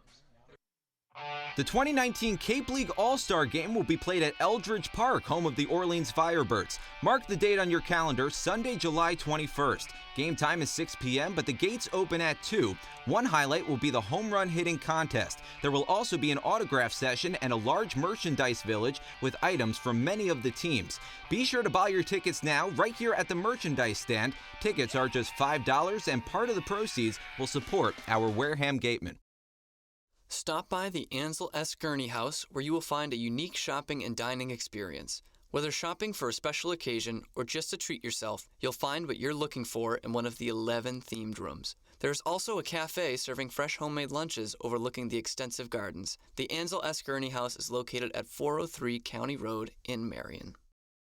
For a nostalgic Cape Cod vacation experience, head to Bay Motor Inn, where guests are treated like family. Located in the heart of Buzzards Bay Village, this 1950-style cottage colony still provides you with up-to-date amenities. The Gatemen thank the Bay Motor Inn for their support.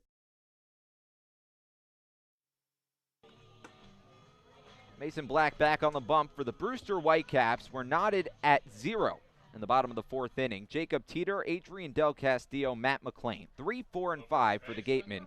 Due up. Only 2 hits tonight for Wareham. Jacob Teeter 0 for 1. He flew out to end what was a 1-2-3 first inning for Mason Black. He's thrown 45 pitches so far. 32 of them strikes. It's been a pitcher's duel. First pitch. Misses outside. 1 ball, no strikes. Mason Black has been impressive. Landon Rupp has been even better. The 1-1. The 1-0. Lifted in the air. It's skied to shallow center field. Gage Workman circling under it makes the catch just behind the second base bag for the first out to retire Jacob Teeter. Nobody on base, 1 man out. Adrian Del Castillo, the new batter. Jonah Karp, Gabe Genovesi, Addison Van Patten with you. Correction. The catcher, number 7, Adrian Del Castillo from Miami. Del Castillo 0 for 1 with a flyout. First pitch to him. Misses low and in. 1 ball and no strikes. Del Castillo smoked one out to center field that was caught by Ellis to begin the second inning. Hits this one sharply on the ground, a worm burner, shuffling over the second baseman Dodd, fires to first just in time to retire Del Castillo for the second out. Quick 2 outs for Mason Black, and that'll bring up Matt McLean. Nobody on base, 2 away, bottom of the 4th. The right fielder, number 10, Matt McLean from UCLA. 2 hits tonight for Wareham, and they came in the second to end the second as Stevens singled, then got caught in that rundown, and Antico led off the third with the bunt single, and then, boom, got caught stealing, and Wareham hasn't threatened tonight. McLean 0 for 1, first pitch to him. Over the outside corner, 0-1. When the ball has been hit in the air, for the most part, it's carried. But not a whole lot of offense tonight. Well, 0. We're tied at 0. Swung right through. Strike 2. We have a defensive change coming in for Collette at first base, Tyler Hardman.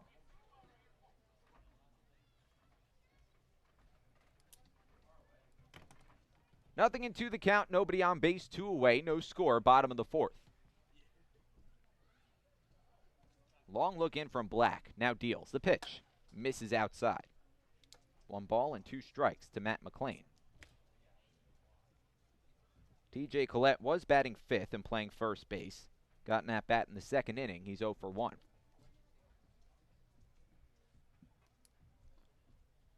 The 1-2. Hit sharply, a flare. It's right to the shortstop, Gage Workman, who picks it out of the air. Another 1-2-3 inning for Mason Black. No runs, no hits, nobody left. After 4, we're tied at 0. We'll be right back on the Gatemen Baseball Network. The Bay Point Golf Club offers a unique collection of 18 championship golf holes, a beautiful banquet facility, and a club host that has a fully stocked pro shop. The Bay Point Grill is a perfect place to grab a meal or watch a game. The course is located off Onset Avenue in Buzzards Bay. The Gatemen thank you for your support. Come on over to BB's Bar and Grill for food, drinks, and fun. Located on Cranberry Highway, come in to sample the delicious eats or relax with a drink while enjoying live entertainment. BB's is one of our team meal partners. One of the area's best restaurants is located right up the street, Brewfish Bar and Eatery. Brewfish offers 20 rotating craft beers on tap and creative pub food. Check out their off-the-menu brunch with a Bloody Mary bar and $5 mimosas on Sundays. Join us for outdoor dining and drinks under the tent or for live music. Located on Route 105 in Marion. Cape Cod Healthcare is the leading provider of healthcare services for residents and visitors of Cape Cod with 2 acute care hospitals and more than 450 physicians. For more information, please visit capecodhealth.org. Cape Cod Healthcare. Expert physicians, quality hospitals, superior care.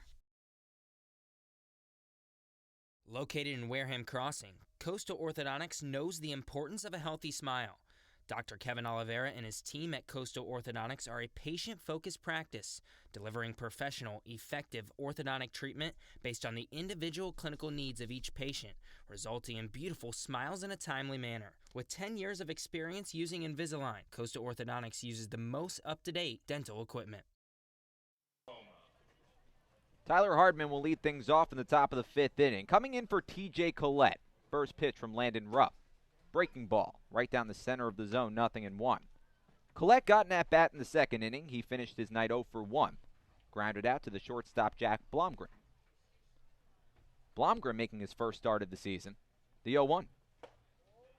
Misses low and away. 1 ball and 1 strike.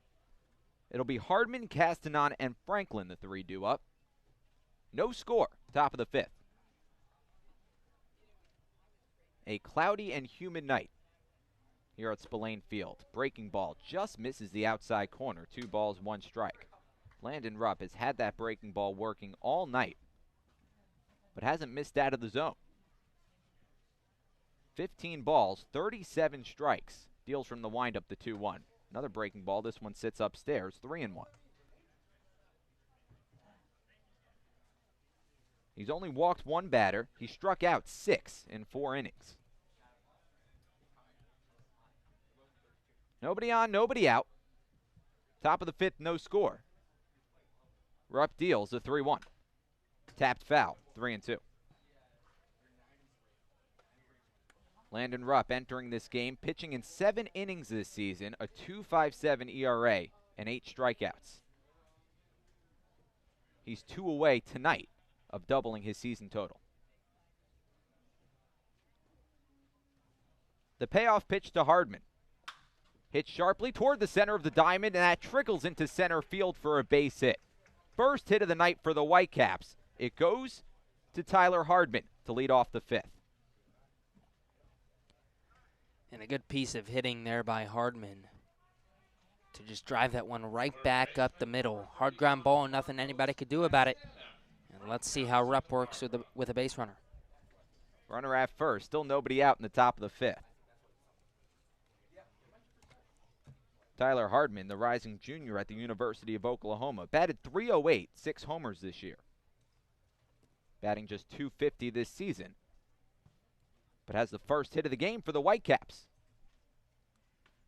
Rupp was rolling. Now throws back to first, Hardman back to the back. Marcus Caston on the new batter, he's 0 for 1. One of the strikeout victims against Landon Rupp. It's a right-on-right matchup. First pitch to him. Ripped over the glove of Chad Stevens, the third baseman.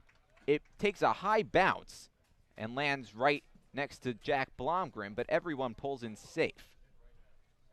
Hit his foot.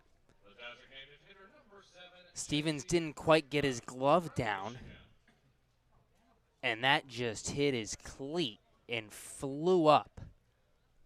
And luckily for Wareham, it didn't fly up and into left, or it would be runners on the corners. And after the Whitecaps went the first 4 innings without a hit, they now have 2 singles and 2 on with nobody out in the top of the 5th. First pitch to Jesse Franklin will have to wait. Landon Rupp checks the runner at second. Rupp up to 56 pitches. Working out of some trouble for the first time today. He was in a groove. He had retired 11 straight Whitecaps. Franklin squares to bunt and has to pull it back. Pitch inside, 1-0.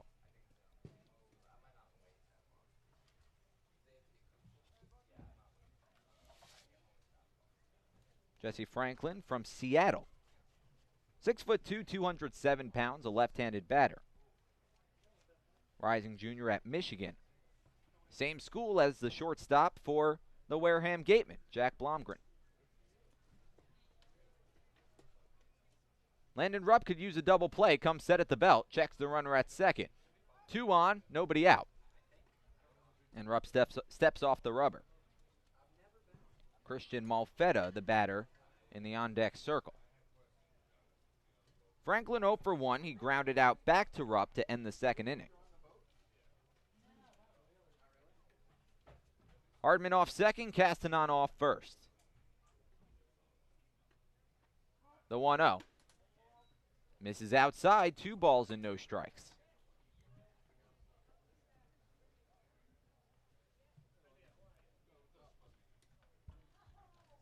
We're tied up at 0 in the top of the 5th inning.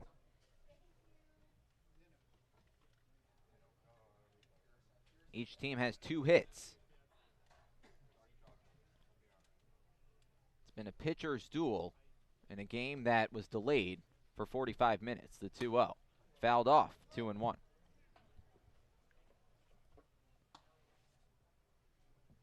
Both these teams made noise in the playoffs last year. Of course, the Wareham Gatemen coming off their 8th title. But the Brewster Whitecaps just snuck into the postseason and ended up sweeping YD in the first round. The Red Sox had one of the best seasons in the CCBL last year. The 2-1 tapped foul, left side, 2-2. Yeah, that was the biggest upset of the postseason last summer. That upset led them to the conference finals, and Chatham beat Brewster before getting beat by Wareham in the championship.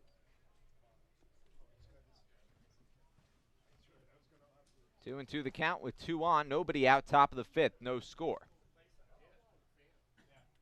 Jesse Franklin, the designated hitter.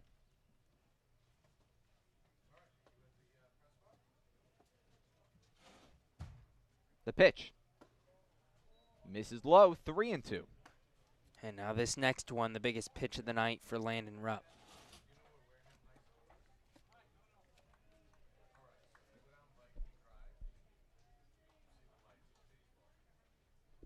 Brewster hasn't scored against Wareham since opening day. The last time these two teams met, it was at Brewster, and the Gatemen took an 11-0 victory back on the 26th of June. Threatening to score here, it's a 3-2 count to the number 7 batter, Jesse Franklin. 2 on, nobody out. The pitch from Rupp. Chopped right side of the infield, and that'll skip through into right field for a base hit.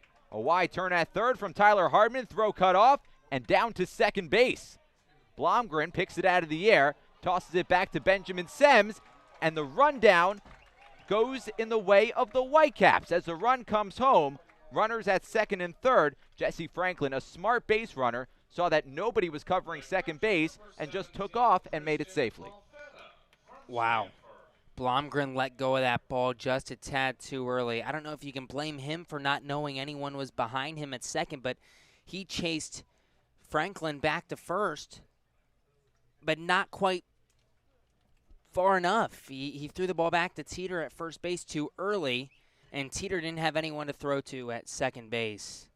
The two Michigan Wolverines talking it up out there as well. Blomgren knows he made a mistake, and Franklin thankful he's on second. That's now 3 straight singles off of Landon Rupp. That breaks the ice. Whitecaps up 1-0, threatening for more. 2 in scoring position, Castanon at third, Franklin at second. First pitch now to Malfetta.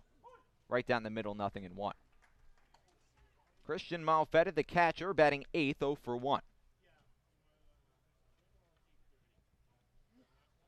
Led off the third with a fly out to right field. Batting .269 this season. He has 2 homers, 9 RBIs. Right on right matchup, a long look in from Rupp. Now comes set at the belt. Checks the runner at third, now at second. Deals the pitch. Lifted in the air, out to straightaway center field. Ward lines it up, makes the catch, and fires to third. Throw cut off, and a run comes home. Marcus Castanon comes home to score on the sacrifice fly. Braden Ward opted not to throw to home to keep a runner at second base, and there's one away. And he opted not to throw to home because everyone on the infield yelled 3-3-3. Ward was about to fire to the plate and quickly flipped his hips and threw to the shortstop, Blomgren. I don't think he would have gotten him, but I would have loved to see it. I would have loved to see Braden Ward try to gun down Castanon going to the plate. Again, I don't think he would have got him, but it would have been close with a good throw at least. Pickoff try down to second is not in time. Jesse Franklin taking a big lead off of second base. Still awaiting the first pitch to Duke Ellis. Well, if the expectation is that Braden Ward wouldn't have gotten Marcus Castanon at the plate, he made the right play. In all likelihood, you would have runner at third with one away instead of at second. Pitch low and in, 1 ball, no strikes to Ellis.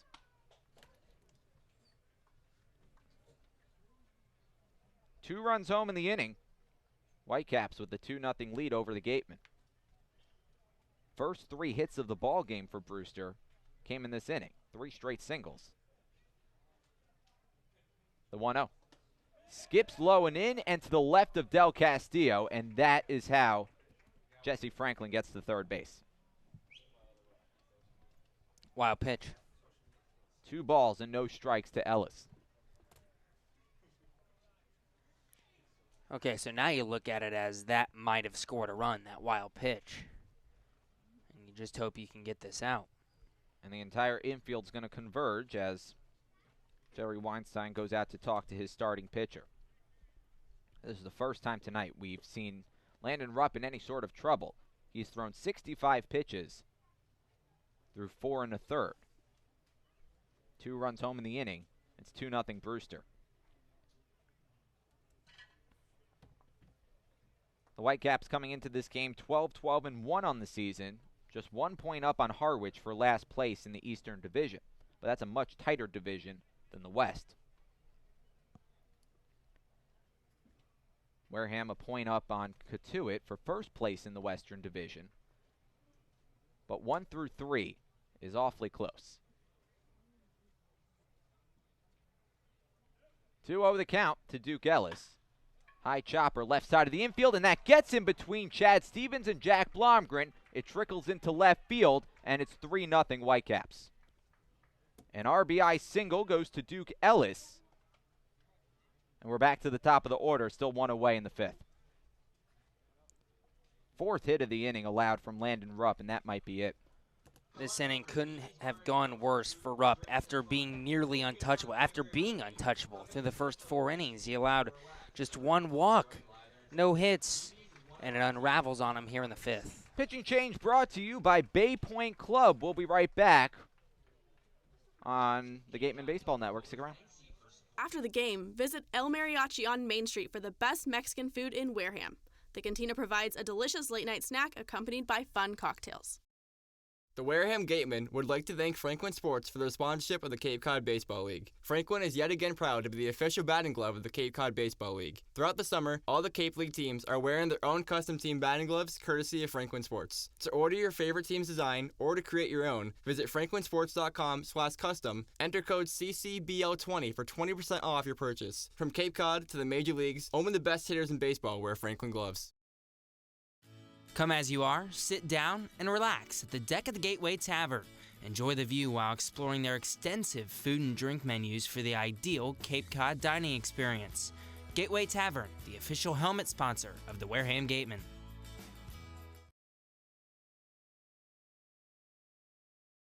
Joanne Stevenson and William Ravis Real Estate, a double play when it comes to selling or buying a home. With 19 years of experience in residential real estate and ranked #1 globally, they are sure to help you with all of your hopes and dreams. William Ravis Real Estate, the official real estate company for the Boston Red Sox, and Joanne Stevenson, your hometown agent, proudly support the Wareham Gatemen.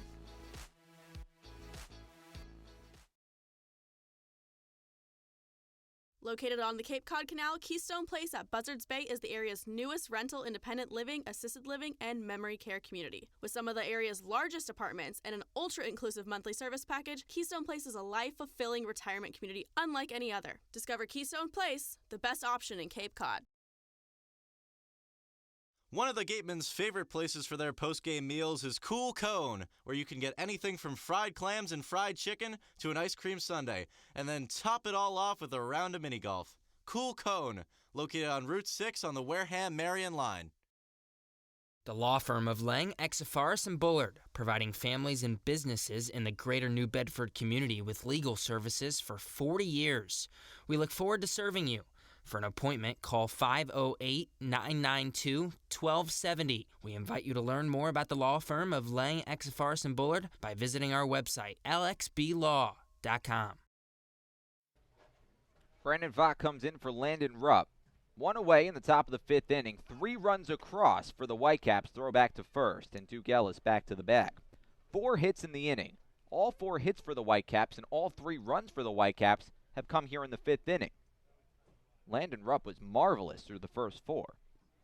And all of a sudden it started to unravel, and the man at first is his responsibility. Still just one away. Ellis takes off, and the pitch is fouled off by Auerbach.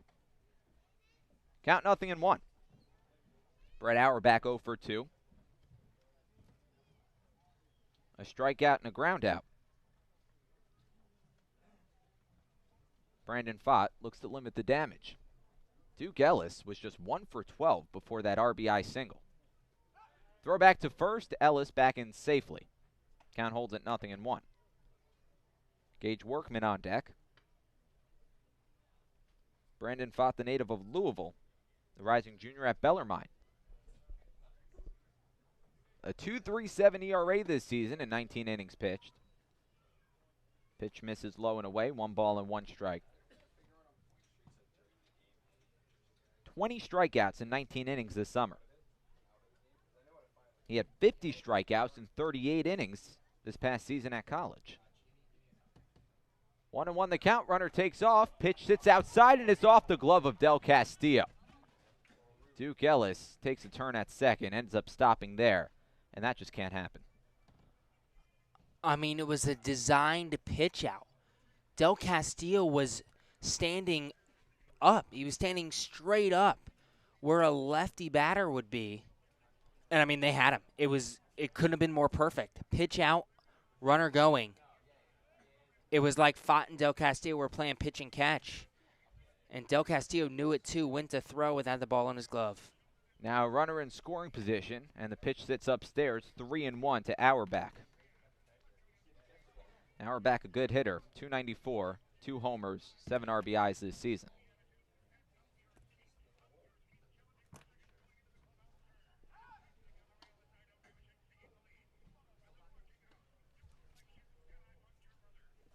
Three and 1 the count. Gage Workman in the on-deck circle, 3-0 Brewster.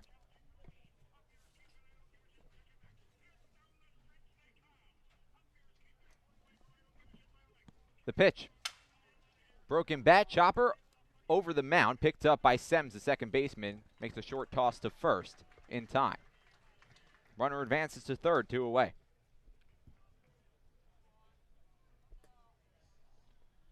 The shortstop, number 25, Gage Workman from Arizona. 3-0 Brewster, 3 runs home in the inning, now 2 away in the top of the 5th. Gage Workman, who's 0 for 1, steps into center stage. Reach base on a walk. The only base runner through the first 4 innings. That came in the first inning. First pitch to him. Misses low and in. 1 ball, no strikes. Workman grounded out in the 4th.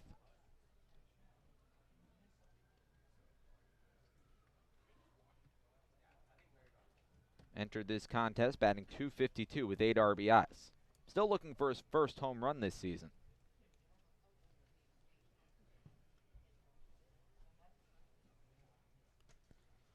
The 1-0. Hit sharply, right side of the infield, picked up on a hop by Benjamin Sems, tosses over to first in time to retire Gage Workman and end the inning. Not before the Whitecaps strike 3 times, 3 runs on 4 hits, 1 man left in the top of the 5th. After 4.5, Brewster leads 3-0. We'll be right back on the Gatemen Baseball Network. Located on the Cape Cod Canal, Keystone Place at Buzzards Bay is the area's newest rental independent living, assisted living, and memory care community. With some of the area's largest apartments and an ultra-inclusive monthly service package, Keystone Place is a life-fulfilling retirement community unlike any other. Discover Keystone Place, the best option in Cape Cod. One of the Gatemen's favorite places for their post-game meals is Cool Cone, where you can get anything from fried clams and fried chicken to an ice cream sundae, and then top it all off with a round of mini golf. Cool Cone, located on Route 6 on the Wareham-Marion line. The law firm of Lang, Exafaris, and Bullard, providing families and businesses in the greater New Bedford community with legal services for 40 years. We look forward to serving you. For an appointment, call 508-992-1270. We invite you to learn more about the law firm of Lang, Exafaris, and Bullard by visiting our website, lxblaw.com. Legacy Insurance Agency at 213 Main Street here in Wareham can offer you coverage for all your insurance needs. We have the bundle discounts, the accident forgiveness, the vanishing deductible, no loss, etc. But unlike those gimmick companies, we can quote you with multiple carriers. So forget the lizard and price tool and come talk to a professional. We'll help you find what's right for you. Bottom of the 5th inning, Dallas Beaver, Benjamin Sems, Chad Stevens due up. 6, 7, and 8 in the Gatemen order. We'll dig in against Mason Black in for inning number 5. First pitch. Catches the top of the strike zone. 1 ball and nothing in 1.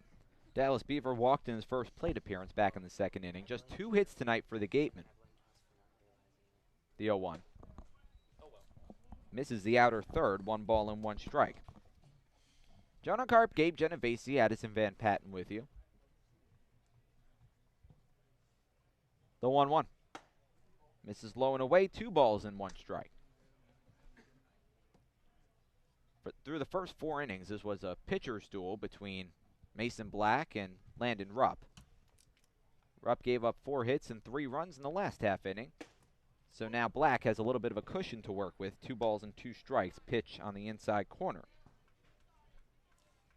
Benjamin Sems on deck, Chad Stevens behind him, nobody on, nobody out.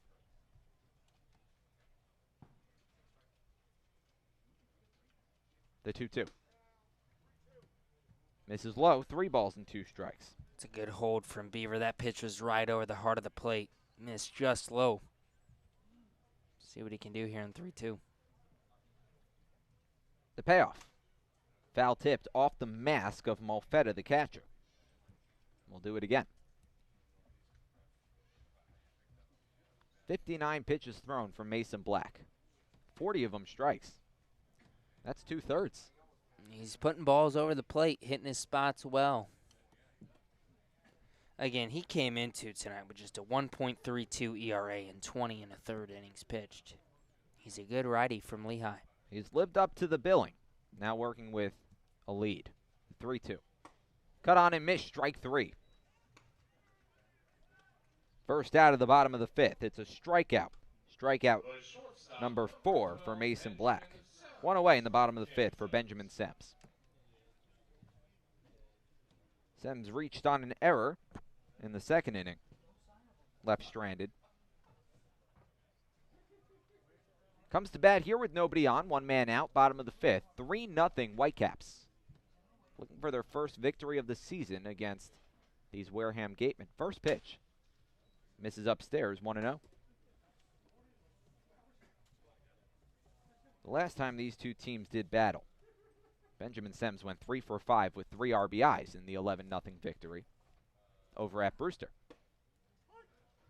Breaking ball bends in over the inner corner. 1 ball, 1 strike, the count to Sems. Chad Stevens on deck. Black rocks and fires and misses low. 2-1.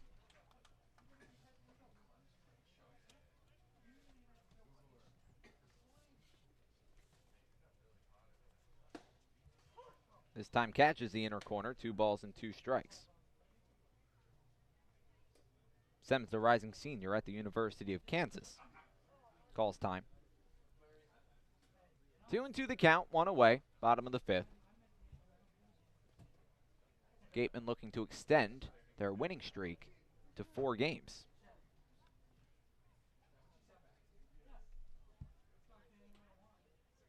The 2-2. On the inside corner, strike 3 called. Mason Black paints the black. 2 consecutive strikeouts to begin the bottom of the 5th. Chad Stevens, the new man up. Nobody on base with 2 away. 3-0 Brewster over Wareham.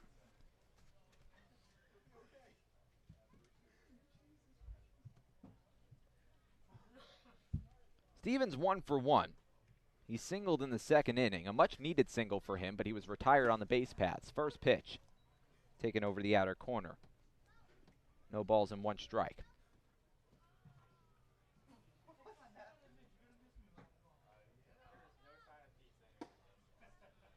Swung right through, 0-2. Chad Stevens was really struggling at the plate. Over his last 6 games, batting just .158. 3 hits in 19 at-bats. The pitch from Black. Waved at and missed, a pitch in the dirt. And the catcher, Malfetta, slaps on the tag. Mason Black strikes out the side. All go down swinging. No runs, no hits, nobody left on. After 5, Gatemen trailed the Brewster Whitecaps 3-0. We'll be right back for the 6th on the Gatemen Baseball Network. Whether you're brewing a lager or an ale, Stone Path Malt has got you covered. Stone Path Malt, the local provider of quality malt for all your favorite New England craft breweries, is right here in Wareham. For your next night out, stop by their new tap room. Village Signs of Mattapoisett. They do it all, from logo design, trucks and buildings, to boats. Village Signs has proudly served southern New England for over 35 years. Visit them at villagesigns.inc.com for all your signage needs. Top of the 6th inning, 3-0 Brewster over Wareham. Jonah Karp, Gabe Genovesi with you. Let's send it over to Addison Van Patten. Thanks, guys. Yeah, I want to talk to you about Jack Blomgren. Now, he was a late arrival to the Cape League this summer. He was kind of busy in the month of June, something called the College World Series. But he's here now. He's been taking BP for the 4 days that he's been here so far. He's took the field for the first time tonight. He said he's been seeing the ball really well. He's excited to contribute to the Gatemen lineup, which has been batting .301 as a team average. And he's ready to just get out here and get things done. Sending it back to you, Joe. Thanks so much, Addison. Well, the Gatemen can use some offense because they're trailing 3-0. This has been a great hitting team all season. Coming into this game, pretty undisputably the best hitting team in the Cape Cod League. Batting over .290 as a squad, which is about 30 points ahead of the number 2 team. I mean, it was ridiculous. Tonight they haven't been able to get much going. Mason Dodd, Tyler Gentry, Tyler Hardman, the 3 due up. Blomgren played in the NECBL last summer for the Newport Gulls. First pitch from Brandon Fopp. Bounces off the glove of Del Castillo and taken outside. 1 ball, no strikes. Dodd 0 for 2. He struck out twice tonight, both times swinging. Leads off the 6th with his team on top 3-0. Fott deals. Lifted in the air out to right field. McLean ranges over toward his right. Makes the catch as he's drifting. 1 away.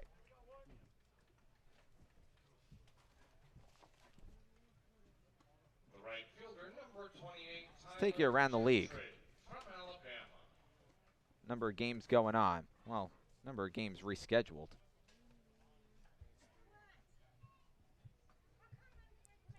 Three different games rescheduled. Harwich was leading Cotuit 12-0. Gentry squares to bunt, goes around. 0-1. Nobody on base, 1 man out, top of the 6th. The 0-1. Fisted foul, 0-2.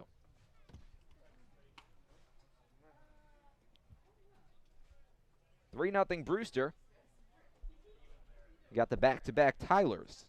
Hardman in the on-deck circle. Gentry at the plate. Right-on-right matchup. The pitch. Misses low and away. 1-2.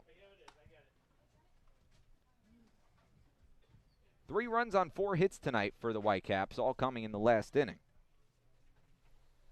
The pitch from Fott. Breaking ball. Misses outside. 2 balls and 2 strikes.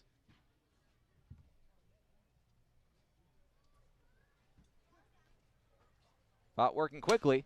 Lifted in the air out to right field. McLean ranges under it and makes the catch as he's drifting toward the infield. 2 away, nobody on base, top of the 6th inning. Tyler Hardman, the new man up. Hardman got that 5th inning going with a single.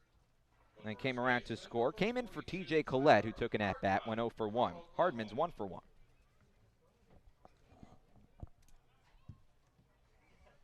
That was the first of a trifecta. 3 straight singles and 3 of 4. First pitch from Fott. Misses outside. 1 ball and no strikes.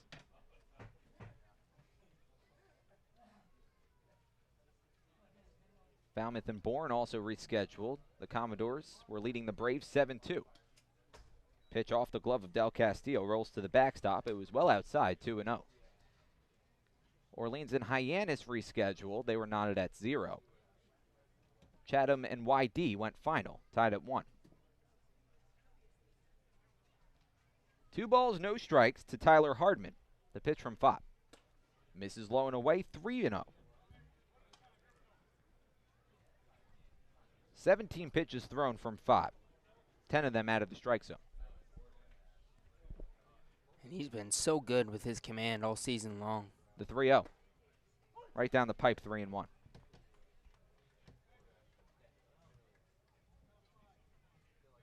Hardman has pop. 5 home runs this season, 10 RBIs. Batting just .250, the 3-1. Off the glove of Del Castillo, it rolls to the backstop again. Ball 4, and the Whitecaps have a base runner here in the 6th. It's just the 6th walk issued by Fott this season. 5 walks, 20 strikeouts coming into tonight. Number 31, Marco Marcus Castanon, the new man up, with a runner on first and 2 away. Jonah Karp, Gabe Genovesi, Addison Van Patten with you on this Friday evening from Spillane Field. A late start, 45 minutes late. The pitch skips low and away. Del Castillo makes the block to keep the runner at first, 1-0. Castanon 1 for 2 tonight. Singled in the 5th inning, struck out back in the 2nd. 3-0 Brewster, top of the 6th, 2 away.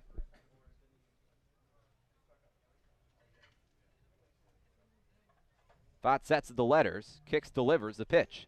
Misses low and outside, 2 balls and no strikes.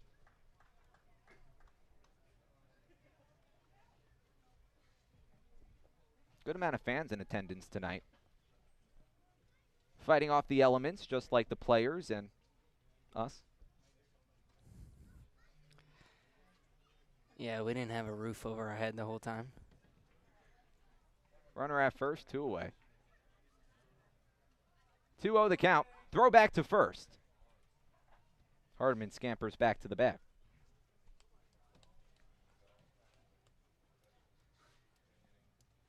We've really lucked out with the weather. Every time there's been, any sort of torrential downpour, it's come at home. So we've had the press box. Swing and a miss, 2-1. Very true. Runner at first, top of the 6th, 3-0 Brewster over Wareham.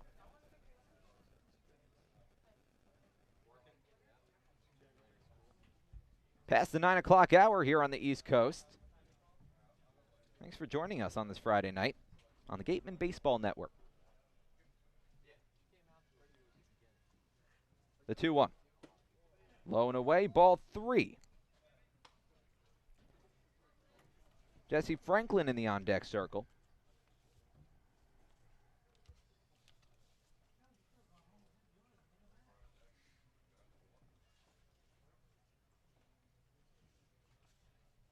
Castanon, the rising junior at UCal Santa Barbara. Throw back to first. Hardman back to the bag. Batted .324, 2 homers, 11 RBIs this season. Last year, as a freshman, he split time between second base and shortstop. Tonight, playing third base. Has the 3-1 count to him. And Fott misses outside. Back-to-back walks from Brandon Fott puts runners on first and second with 2 away. That's now 8 of his last 9 pitches balls, and the 1 strike was the pitch that Castanon chased way up high, fastball up high. We'll see if, we're going to get a visit real quick from Jim Lawler. It's Hardman at second, Castanon at first, and Jesse Franklin about to step into the batter's box. Franklin 1 for 2 with a single and a ground out.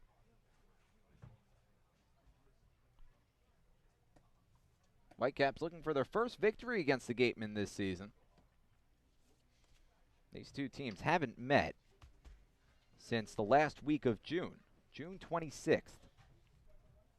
And that was a drubbing, an 11-0 steamrolling by the Wareham Gatemen. That was at Brewster. This is the first time these two teams are meeting at Spillane Field since opening day.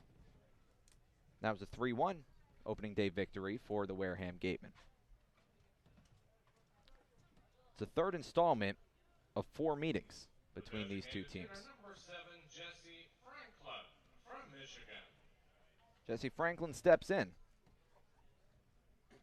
2 ducks on the pond, 3-0. Brewster over Wareham.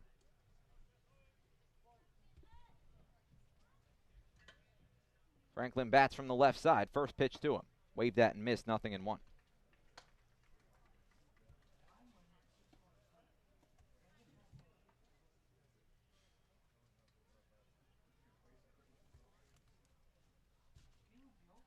Fought in a bit of a pickle. Sets of the letters, deals, it's fouled off. And he quickly gets ahead, 0-2 on Franklin.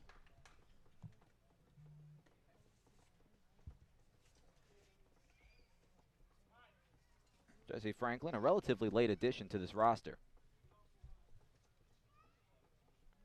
Wasn't on the roster the last time these two teams met. Listed as an outfielder, he's the designated hitter tonight for the Whitecaps. Fought checks the runner at second, deals the pitch, breaking ball over the center of the zone, strike 3. Brandon Fott gets out of some trouble, works around 2 base runners in the 6th. That strikeout brought to you by Lang, Exafaris, and Bullard. Head to lxblaw.com to seek a trial attorney in the New Bedford area. No runs, no hits, 2 left on. After 5.5, 3-0 Brewster. We'll be right back on the Gatemen Baseball Network. Village Signs of Mattapoisett. They do it all, from logo design, trucks and buildings, to boats. Village Signs has proudly served Southern New England for over 35 years. Visit them at villagesigns.inc.com for all your signage needs. The Gatemen would like to thank Wareham Country Market for helping to feed the Gatemen players and staff after games. They are located about a quarter of a mile from the field on Route 6, offering a convenience store, a Dunkin' Donuts, and a deli. Village Signs. The Gatemen would like... Wareham House of Pizza has been serving Wareham and Marion for over 40 years with steak and cheese, pizza, and subs. Located in Shaw's Plaza, head on over for pickup or let them deliver to you.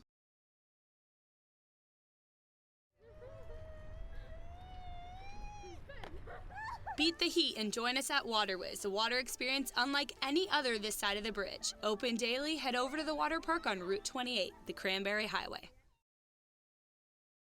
The 99 Restaurant is a proud sponsor of the Cape Cod Baseball League. Visit them in Centerville, Falmouth, Mashpee, Wareham, or Yarmouth this summer and try some local flavor from the winner of the Cape Times Best Restaurant for Takeout, the 99. Always the real deal.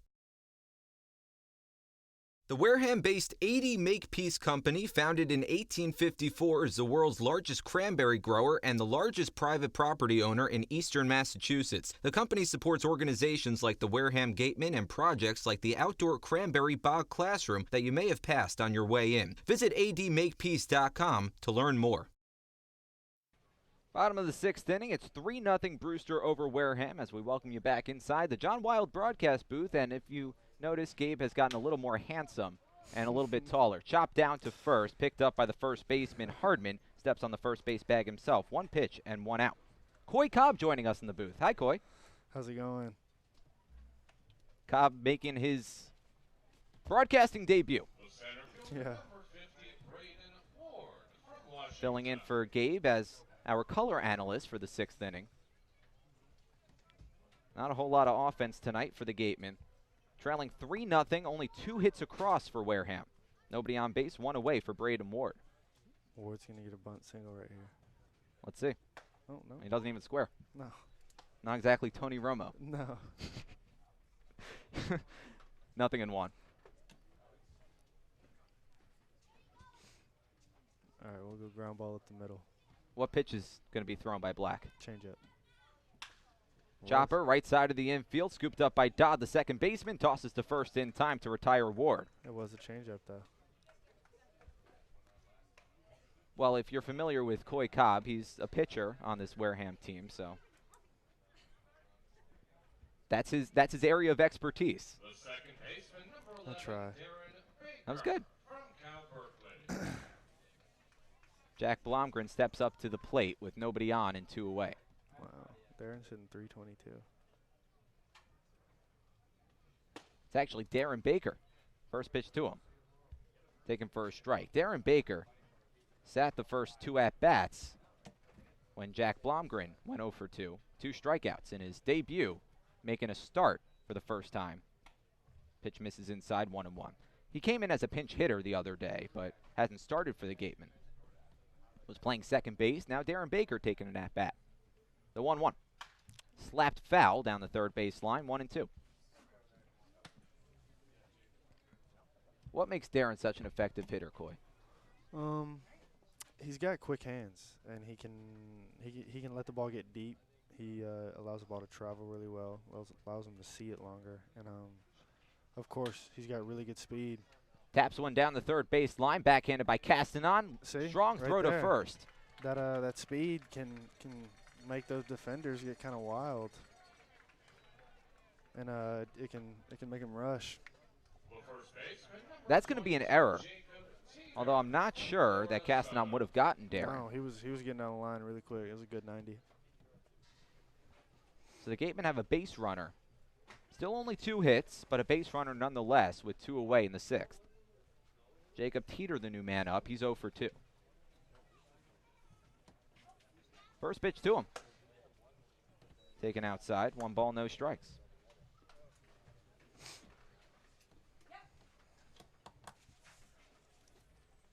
What was the atmosphere like in the bullpen when all that rain was happening? Oh, we're pretty lucky we get to hang out in the sheds. Oh, I know. Cracked foul down the third baseline. That was off the lights. Almost broke a light.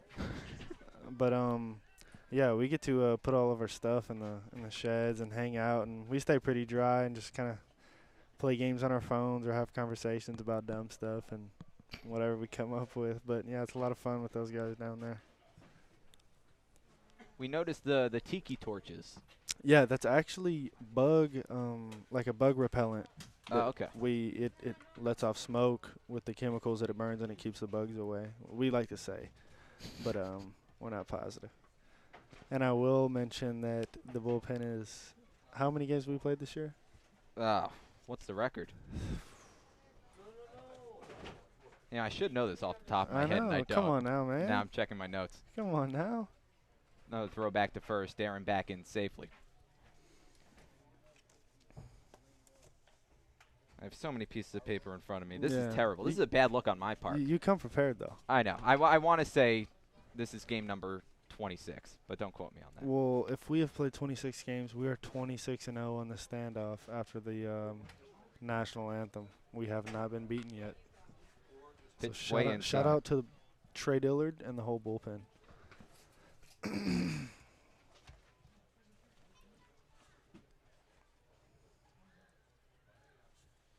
2 balls, 1 strike, the count to Jacob Teeter with Darren Baker off of first base. 2 away in the bottom of the 6th. The pitch on the outside corner, strike 2. That was a nice spot.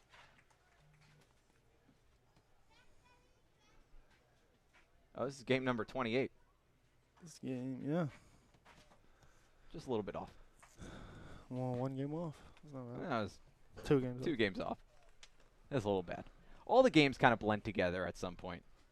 The 2-2. Runner takes off. High chopper. Foul. Count holds at 2 balls and 2 strikes.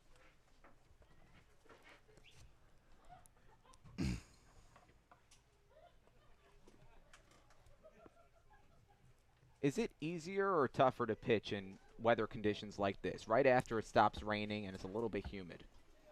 Well, I personally like it when it's warm. I think most guys would rather it warm. But obviously you never want to pitch with wet grass or puddles in the dirt or anything like that, because it's going to be uncomfortable for your infield and your outfield too if the ball's wet. So you want to keep it as dry as possible. Get a new ball when you can. And obviously you don't want to get delayed 45 minutes like we did too, because that's going to mess with the starter's timing and stretching and throwing. So, I mean, Landon looked solid for the first 4 innings. Yeah, he did. He did a really good job. Both pitchers. Mason Black also. Pitched the scoreless 5 so far. Runner takes off again. It's fouled off. Count holds at 3-2.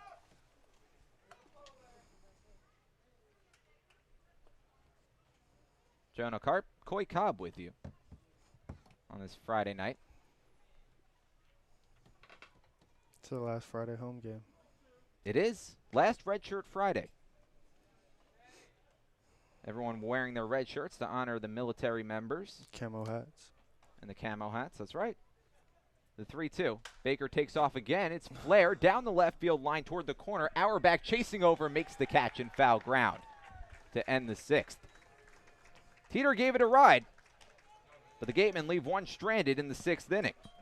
No runs, no hits. 1 man left after 6. Gatemen trail by 3. Thanks so much for joining us, Coy. Thank you for having me. All right, we'll be right back on the Gatemen Baseball Network.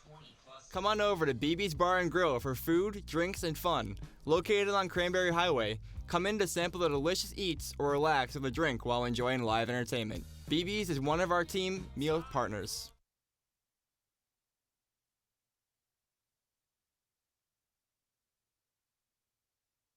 One of the area's best restaurants is located right up the street, Brewfish Bar and Eatery. Brewfish offers 20 rotating craft beers on tap and creative pub food. Check out their off-the-menu brunch with a Bloody Mary bar and $5 mimosas on Sundays. Join us for outdoor dining and drinks under the tent or for live music, located on Route 105 in Marion. Cape Cod Healthcare is the leading provider of healthcare services for residents and visitors of Cape Cod with 2 acute care hospitals and more than 450 physicians. For more information, please visit capecodhealth.org. Cape Cod Healthcare. Expert physicians, quality hospitals, superior care. Located in Wareham Crossing, Coastal Orthodontics knows the importance of a healthy smile. Dr. Kevin Oliveira and his team at Coastal Orthodontics are a patient-focused practice, delivering professional, effective orthodontic treatment based on the individual clinical needs of each patient, resulting in beautiful smiles in a timely manner. With 10 years of experience using Invisalign, Coastal Orthodontics uses the most up-to-date dental equipment. Cape Cod Coca-Cola thanks you for supporting the Cape Cod Baseball League and for refreshing yourself with ice-cold Coca-Cola products. Please remember to recycle your empty bottles, cans, and all other recyclable materials. It only takes 6 recycled plastic bottles to make a new baseball cap.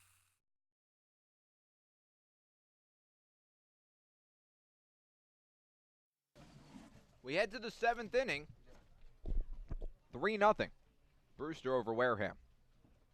Christian Malfetta, Duke Ellis, Brett Auerbach, 8-9-1 due up. First pitch, fisted foul. 0-1. Malfetta with 2 flyouts tonight, but the second one was a sacrifice fly. Scored a run in the 5th inning. That was a 3-run 5th inning. 4 hits came across. Pitch misses low and away from Fott, 1-1. Jonah Karp, Gabe Genovesi, Addison Van Patten with you. That was fun having Coy Cobb on the broadcast. A little bit different. We should do that more often. Nice change of pace. Swing and a miss. Strike 2.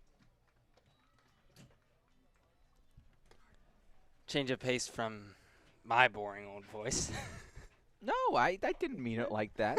Don't put words in my Jonah mouth. Basically just said, hey, man. Listen, we need to try to replace this kid as much as possible. Hey, man. The line out the door to find a replacement it has nothing to do with this. The 1-2 misses low and away. 2 balls and 2 strikes. Other reasons? I mean, he just stopped by and we're like, hey, hop on. Yeah, he actually scared me when he walked in the press box. What did he do? No, he tapped me on the shoulder, and I expected it to be our producer, Javik, and Coy was just chilling. Said, all right. It was a nice surprise. The 2-2. Fouled off, 2-2. Count holds.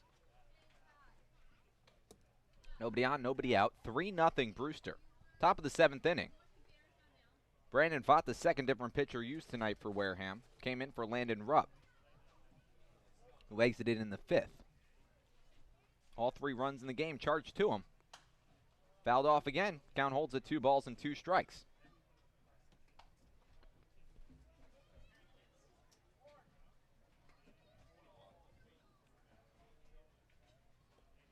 Duke Ellis in the on-deck circle. Brett Auerbach behind him.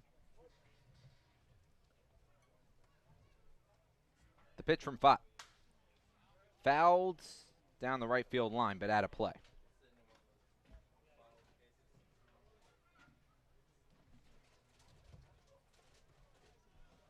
Malfetta, the catcher, batting 8th. Rising senior at Stanford. Same school as Austin Weiermiller, relief pitcher for the Gatemen. Pitch misses low and away, 3-2. He's from California. Stands at 5'11", 195 pounds. Bats from the right side. An open batting stance. The payoff. On the outside corner, ring him up. Christian Malfetta goes down on strikes after a 3-2 count. Brandon Fott wins the battle. Strikeout brought to you by Lang Exafaris and Bullard. Head to lxblaw.com to seek a trial attorney in the New Bedford area. 1 away, nobody on base, top of the 7th. And Malfetta has some words for Joseph Peters, the home plate umpire, especially since Malfetta's catching for Brewster, I guarantee you part of that was where have those calls been all night. First pitch up and away to Duke Ellis. 1 ball, no strikes. Ellis tallied just his second hit of the summer back in the 5th inning. Started 1 for 12. Fott misses inside, 2-0. And that hit was an RBI single.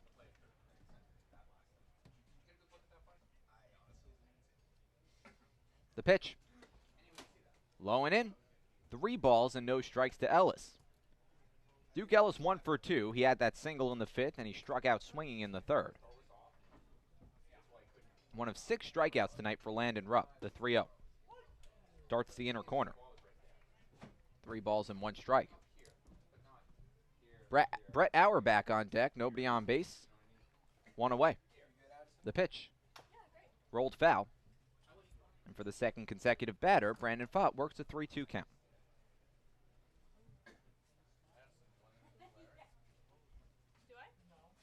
Duke Ellis from Texas, rising senior at the University of Texas. The 3-2. Misses inside, ball 4. It was a similar spot that retired Christian Malfetta at the plate. This time, Peters not calling it, and Duke Ellis reaches with 1 away.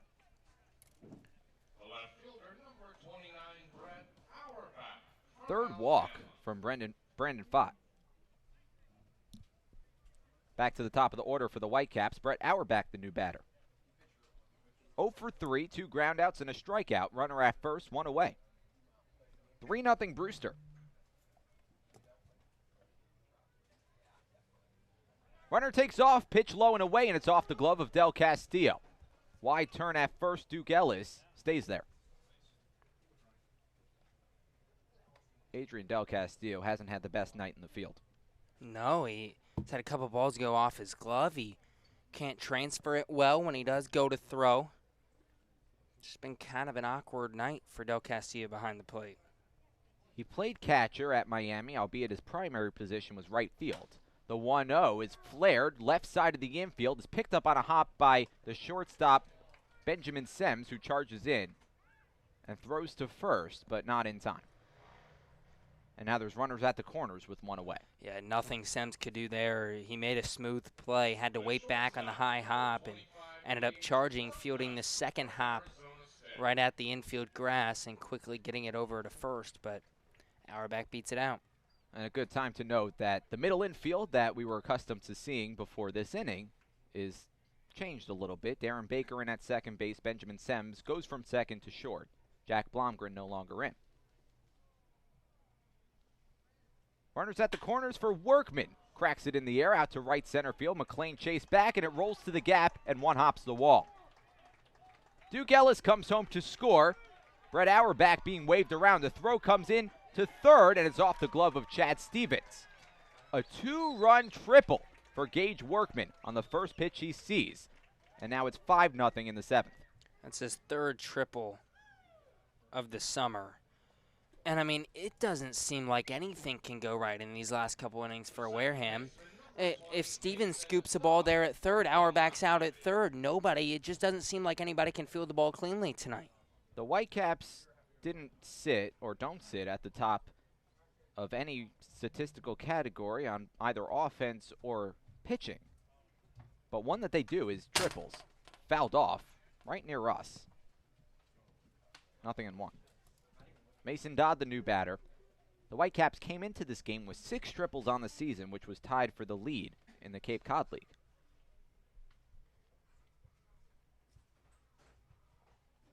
(5-0), 2 runs home in the inning. Popped up foul behind home plate, out of play. 0-2 to Dodd. Mason Dodd 0 for 3. He struggled tonight. 2 strikeouts and a flyout. Bats here with the runner on third. 2 runs home. 0-2 the count with 1 away in the top of the 7th. Tyler Gentry on deck. The 0-2. Foul tipped off the glove of Adrian Del Castillo. Count holds it, 0-2.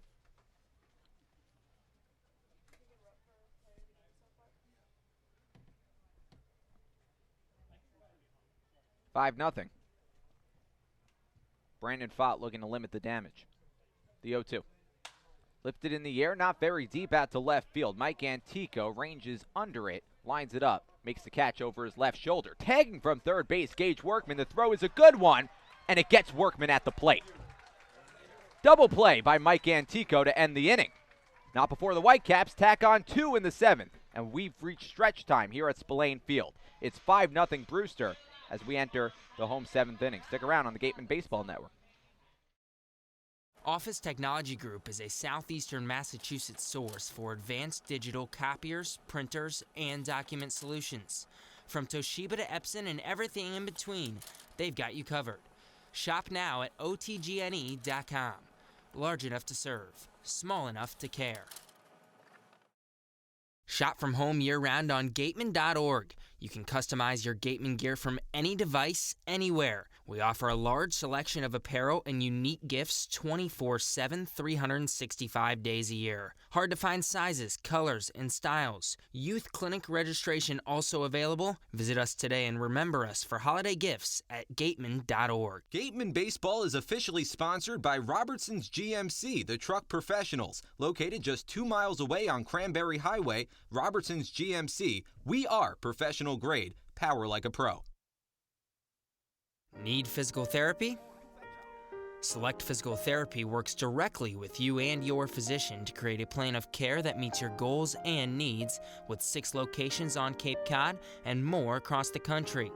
Select Physical Therapy is the official provider of athletic training for the Wareham Gatemen. The catcher, number 7, Adrian Del Castillo from Miami. Bottom of the 7th inning. 5-0 Brewster over Wareham. And Adrian Del Castillo calls time. 2 more runs came home for the Whitecaps in the last half inning. Gatemen looking for any sort of offense. Here it comes. Right center field. Ellis going back. He looks up. That ball is gone. Adrian Del Castillo goes yard. Bottom of the 7th inning, the first run of the ball game for the Wareham Gatemen. Solo blast off the bat of Del Castillo.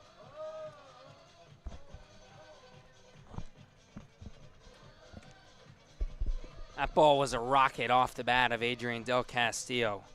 I mean, that was to nearly dead center. He hit that ball about 400 feet. Actually almost went through the uprights out there in right center field. First pitch to Matt McClain. Sits low and away. 1 ball, no strikes. Del Castillo with a field goal to put the Gatemen on the board. Too bad it's not worth 3. More like a point after attempt. Yeah. 2-0. Nobody on, nobody out. 1 run home in the inning for Wareham. They trail 5-1. Bottom of the 7th, the 2-0. Taken over the left side of the plate. 2-1. Dallas Beaver on deck. Matt McClain 0 for 2. The pitch. Misses low and in. 3-1. By the way, that home run brought to you by Eastern Propane and Oil. 3-1 the count to Matt McClain. The pitch. On the outside corner, 3-2. 4th home run of the season for Del Castillo. Hits and offense have been hard to come by tonight for Wareham. The pitch. Fisted foul. Count holds at 3-2.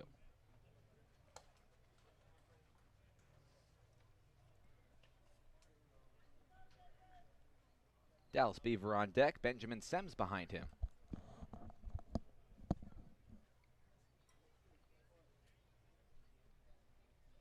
Right on right matchup. The pitch. Popped foul.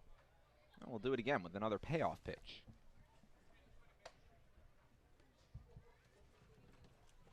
This is the only game going on right now in the Cape League.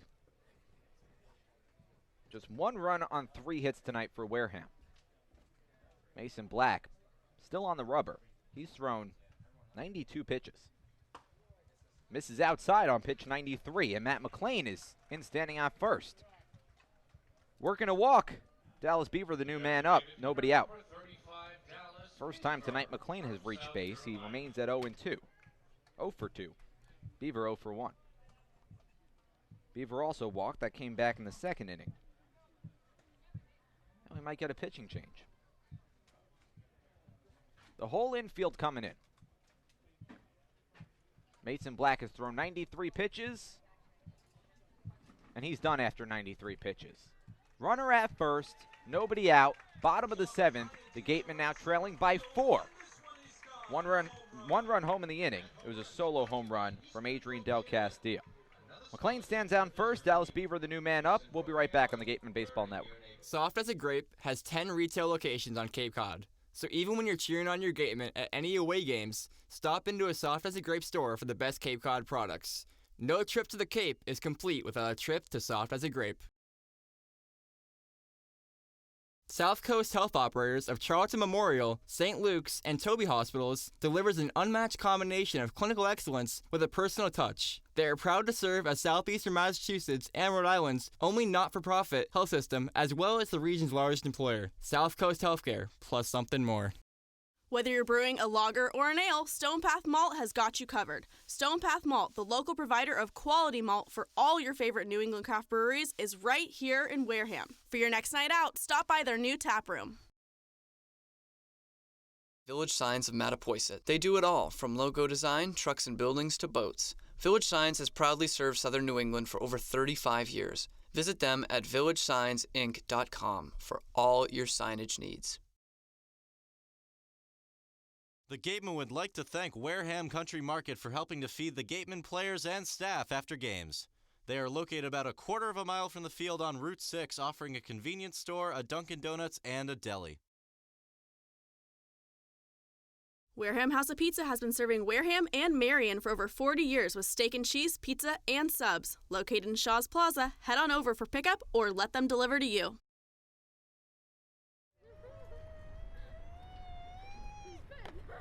Beat the heat and join us at Waterways, a water experience unlike any other this side of the bridge. Open daily, head over to the water park on Route 28, the Cranberry Highway. Stop by the Ansel S. Gurney House, where you will find a unique shopping and dining experience. Whether shopping for a special occasion or just to treat yourself, you'll find what you're looking for in one of the 11 themed rooms. There's also a cafe serving fresh homemade lunches overlooking the extensive gardens. The Ansel S. Gurney House is located at 403 County Road in Marion. For a nostalgic Cape Cod vacation experience, head to Bay Motor Inn, where guests are treated like family. Located in the heart of Buzzards Bay Village, this 1950-style cottage colony still provides you with up-to-date amenities. The Gatemen thank the Bay Motor Inn for their support. Dallas Beaver will step in against Seth Lonsway. Coming in for Mason Black, who was remarkable. Black tonight, 6 innings pitched, 3 hits given up, 1 run thus far. He's responsible for McLean on first base, 2 walks, 6 strikeouts. And again, it was 6 scoreless for Black, and he came in here in the 7th and allowed the solo home run and the walk. So 6 innings of just 2 hit ball before this inning right here.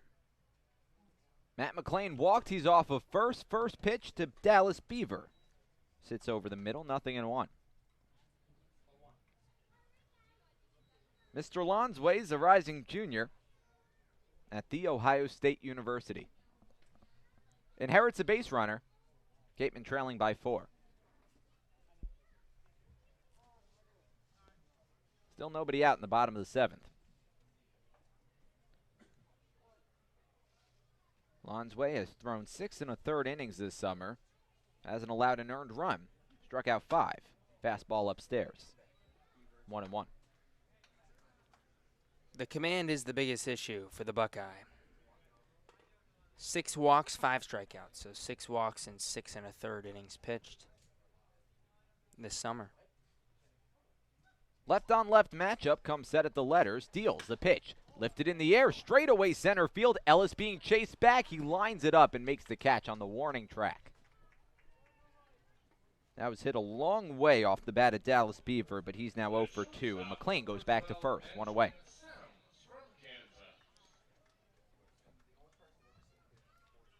Benjamin Sims, a new batter. He's 0 for 2 after going 3 for 5 against Brewster in their last meeting. Comes to bat here with the runner on first and 1 away in the bottom of the 7th. Enter tonight batting .301. Has a homer and 9 RBIs. Another left-on-left matchup. The pitch from Lonsway. Misses upstairs. 1 ball and no strikes. Sims 0 for 2, reached on an error in the second inning. Was left on base. Struck out swinging in the 5th. McLean has speed. He's off of first base. Takes about 4 steps off the bag. And he takes off. Pitch low and in. Throw down to second is not in time. It rolls away from the shortstop Workman. Not too far, but Matt McLean reaches safely, and there's a runner in scoring position. His second stolen base of the summer, and what a throw from Malfetta behind the plate. The pitch was low. He had to slide to his left and make the stop, and he ended up not just stopping the ball, but scooping it and throwing in one motion to nearly get McLean. Wow. So McLean stands off second with a 2-0 count to Benjamin Sims. Chad Stevens in the on-deck circle. 1 away, bottom of the 7th, 1 run home in the inning. The pitch from Lonsway, fisted foul, 2-1.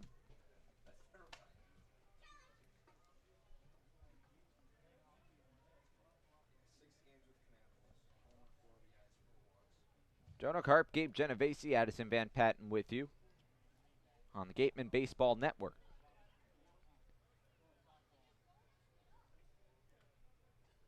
This game started at around 7:30, a little after 7:30. The 2-1 misses outside, 3-1. So we've just passed the 2-hour mark. If you're just tuning in, we had a bit of a rain delay before the game. A downpour around 6 o'clock. It was a scheduled start of 6:45, pushed it back a good 45 minutes. Pitch over the inner half, 3-2. But the light's shining bright here at Spillane Field. It's turned into a fairly nice night. Nice amount of fans in attendance. But it's still humid, still relatively warm.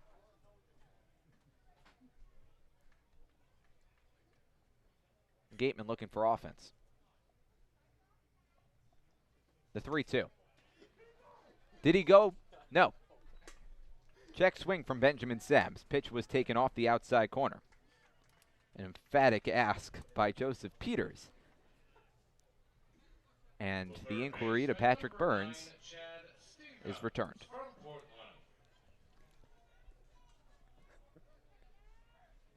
Runners on first and second for Chad Stevens. He had to check quickly before Sims made it down to first base. Stevens is 1 for 2 with a single and a strikeout. 2 walks in the inning. The pitch upstairs. Ball 1.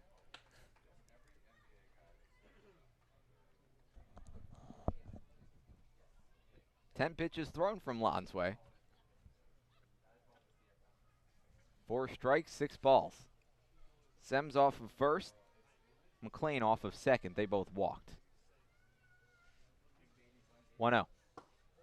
Downstairs. 2 balls and no strikes.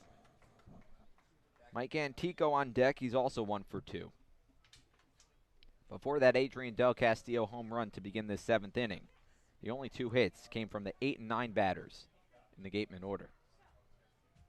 1 run on 3 hits, and the Gatemen are threatening. The pitch catches the inner corner. 2-1.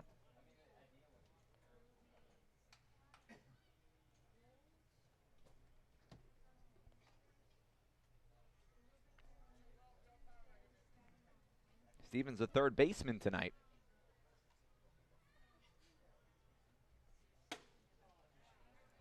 Lonsway misses inside, 3 balls and 1 strike.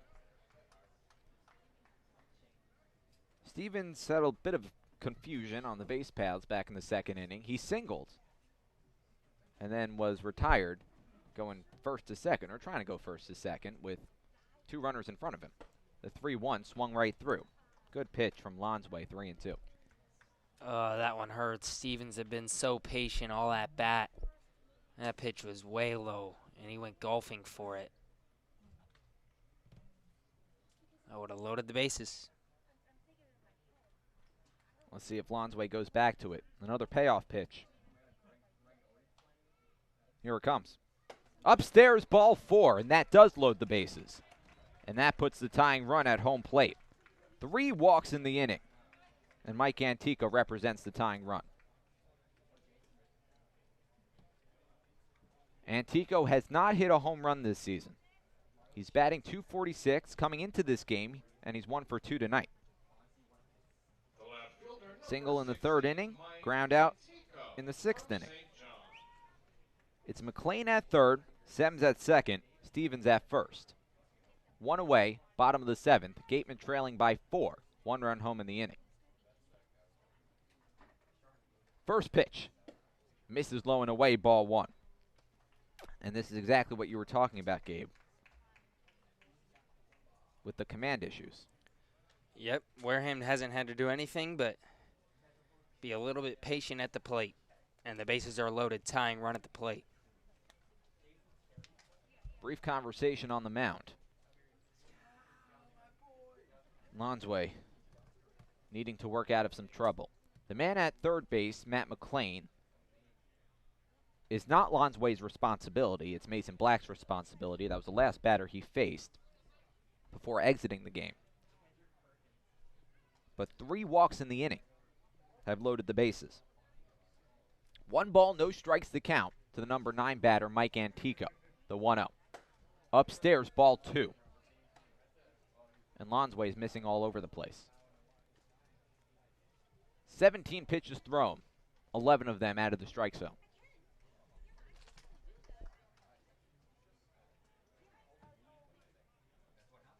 (5-1) Brewster. The pitch to Antico. Skips in the dirt, it gets behind the catcher Molfetta, and a run comes home for the Gatemen. Matt McLean comes home to score. Both runners advance 90 feet, and it's 5-2. Gatemen trailing. And now you just hope at the minimum you can hit a ball somewhere pretty deep into the outfield and score the 3rd run of the inning, cut this thing back to 2. But with only 1 out here in the bottom of the 7th, this is where you got to capitalize if you're Wareham. See if Antico can come up with a big hit. The count is 3 balls and no strikes. Lonsway has walked the last 2 batters he's faced. And this time he catches the top of the strike zone, 3-1. Braden Ward in the on-deck circle. He's 0 for 3. Sems at 3rd, Stevens at 2nd. Left-on-left matchup. Lonsway deals the pitch. High and in, ball 4. And that again loads the bases. 3 straight walks. 4th walk of this inning. See how long Brewster lets Lonsway go. The center fielder, number 50, Braden Ward from Washington. Braden Ward, who has 3 home runs this season, is going to step into center stage. Now the tying run is at first base. Go-ahead run at the plate. Sems at 3rd, Stevens at 2nd, Antico at 1st. They all walked. Ward 0 for 3. First pitch to him. Right down the pipe, 0-1. Ward struck out in the 3rd inning. Sandwiched in between a fly out and a ground out. Gatemen sitting at just 3 runs, or 3 hits rather, 2 runs. Ward with 14 RBIs this summer. And he watches a pitch sit on the inside corner, 0-2.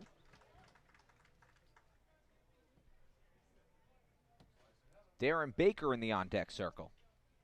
A lot of good hitters coming up for the Wareham Gatemen if they can keep the train moving. Lonsway quickly ahead in the count. Bases loaded, 1 away, bottom of the 7th. Gatemen trailing by 3. The 0-2 to Ward. Misses low and away. Snap throw to first is high and off the glove of Hardman. Rolls down the right field line. Another run comes home for Wareham. And it's 5-3.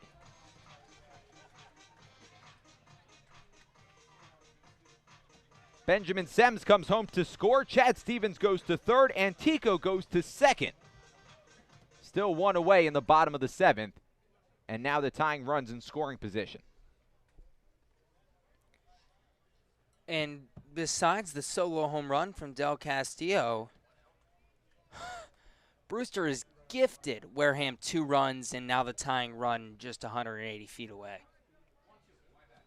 Seth Lonsway trying to wake up from this nightmare. The pitch, rocketed down the right field line, but foul.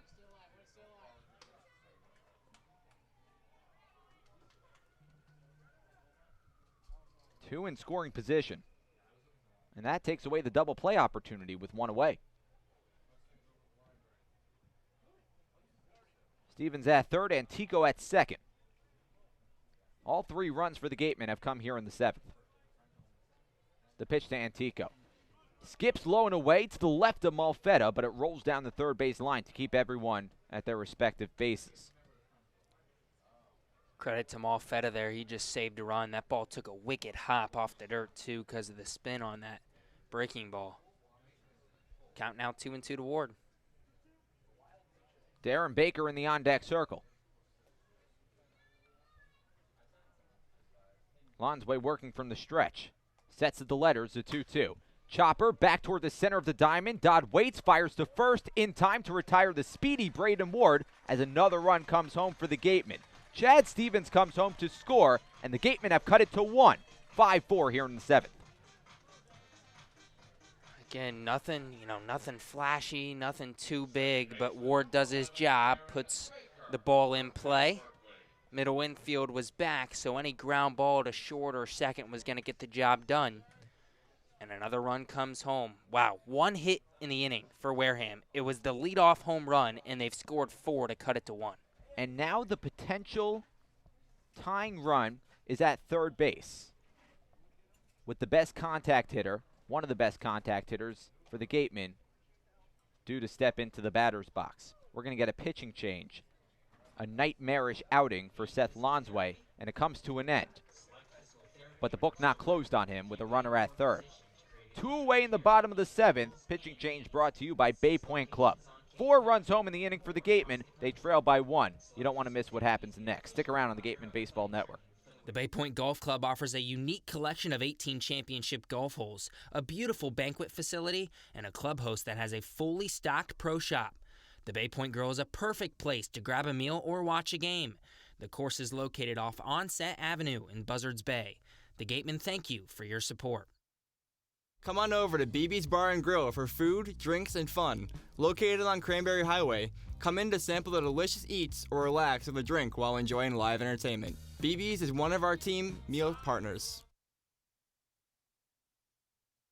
One of the area's best restaurants is located right up the street, Brewfish Bar and Eatery. Brewfish offers 20 rotating craft beers on tap and creative pub food. Check out their off-the-menu brunch with a Bloody Mary bar and $5 mimosas on Sundays. Join us for outdoor dining and drinks under the tent or for live music. Located on Route 105 in Marion.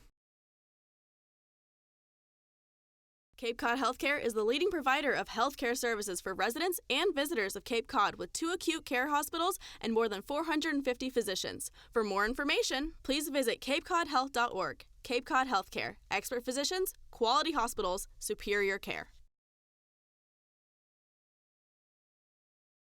Located in Wareham Crossing, Coastal Orthodontics knows the importance of a healthy smile.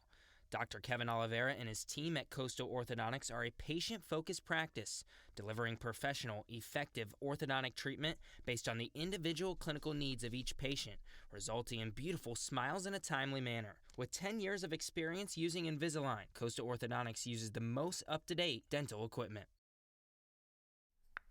Cape Cod Coca-Cola thanks you for supporting the Cape Cod Baseball League and for refreshing yourself with ice-cold Coca-Cola products. Please remember to recycle your empty bottles, cans, and all other recyclable materials. It only takes 6 recycled plastic bottles to make a new baseball cap.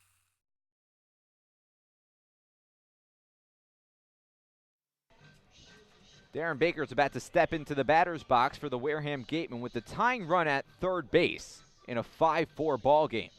Brewster over Wareham, 5-4. 2 runs came in the top half of this inning for the Whitecaps. All 4 runs for the Gatemen have come here in the bottom of the 7th. Book not yet closed on Seth Lonsway, who came in for Mason Black, who exited in this inning. Gave up a solo home run to Adrian Del Castillo and then walked Matt McLean before leaving. New pitcher in, William McKay. First pitch to Baker. Misses upstairs, 1-0. Lonsway came in and walked 3.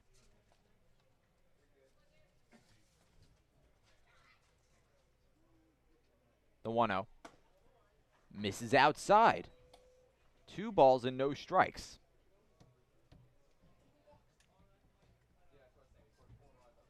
Tight strike zone from Joseph Peters.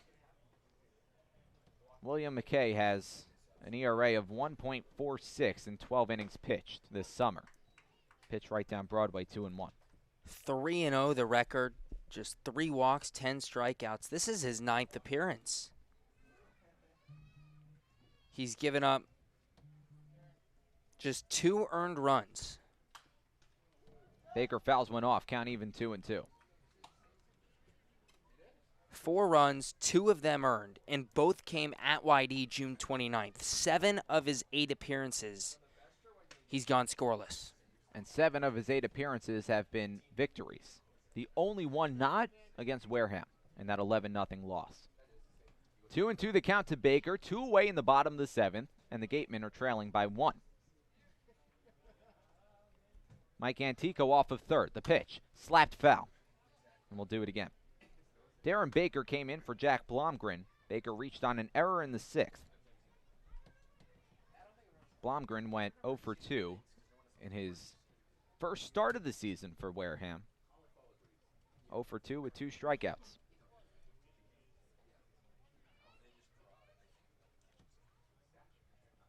McKay deals the 2-2.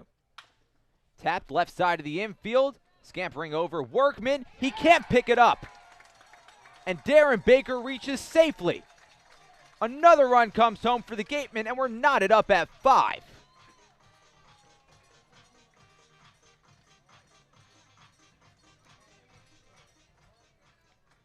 And as soon as that ball was hit, at least I was 90% sure Baker was making it safely. With where the shortstop Workman was playing, he had to retreat a little bit and move to his right deeper in the 6 hole, and there was no way you were getting Baker there. Baker does his job, slaps it the other way, and we're tied. First pitch to Teeter, chopped back up the middle, picked on a hop by Dodd, the second baseman, tosses over to second to retire Baker, going first to second, and end the inning. But 5 runs came across for the Wareham Gatemen. Came into the bottom of the 7th, trailing 5-0, and it's a brand new ball game. We're now knotted up at 5 entering the 8th. Stick around. You're listening to the Gatemen Baseball Network. Gabe Genovesi has your call when we return. Joanne Stevenson and William Ravis Real Estate, a double play when it comes to selling or buying a home. With 19 years of experience in residential real estate and ranked #1 globally, they are sure to help you with all of your hopes and dreams. William Ravis Real Estate, the official real estate company for the Boston Red Sox, and Joanne Stevenson, your hometown agent, proudly support the Wareham Gatemen.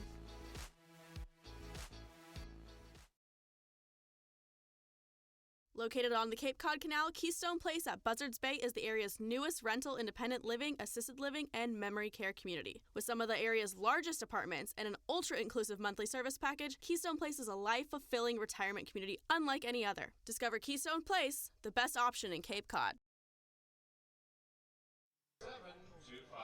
A 5 spot in the bottom of the 7th for Wareham knots this thing up at 5 as we head to the top of the 8th. Gabe Genovesi here with you alongside Jonah Karp. Let's send it to the 3rd member of our team, Addison Van Patten.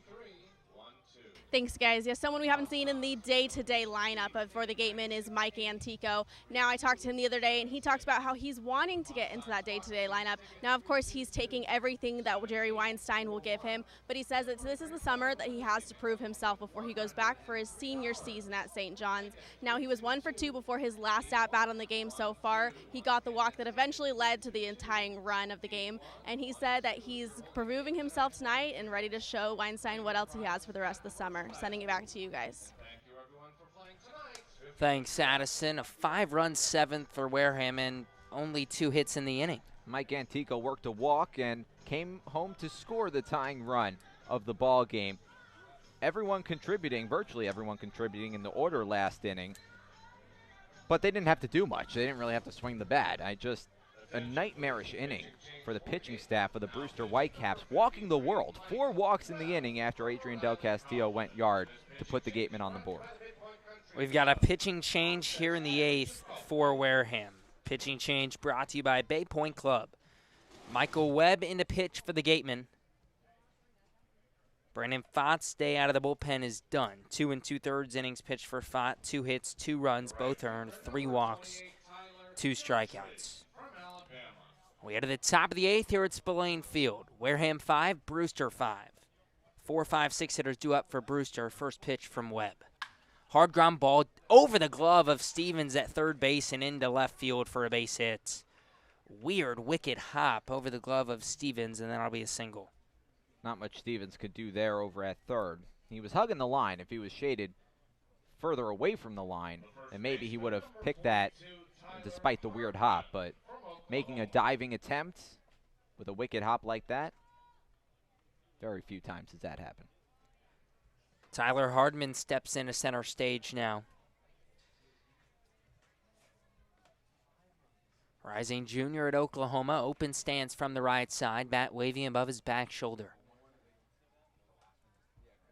Throw over to first, back safely goes Gentry, who's 3 for 6 in stolen bases this summer. Hardman's 1 for 1 with a walk tonight. He replaced TJ Collette to lead off the 5th.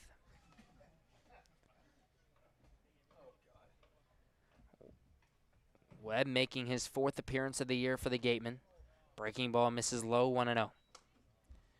Webb's first 2 appearances, 3 innings pitched, gave up just 1 run on 3 hits. Struck out 5, only walked 1.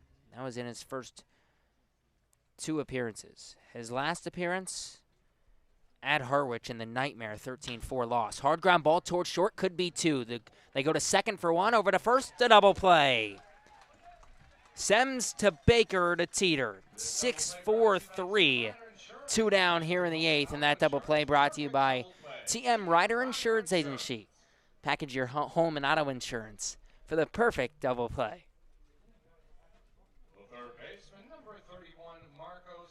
And that'll bring up Marcos Castanon. So Webb gets a much-needed double play. We stay tied at 5. First pitch swing and a miss, 0-1 to Marcos Castanon. Castanon 1 for 2 with a walk tonight. Singled in the 5th, sandwiched between the strikeout in the 2nd and the walk in the 6th as he takes the ball high, 1-1.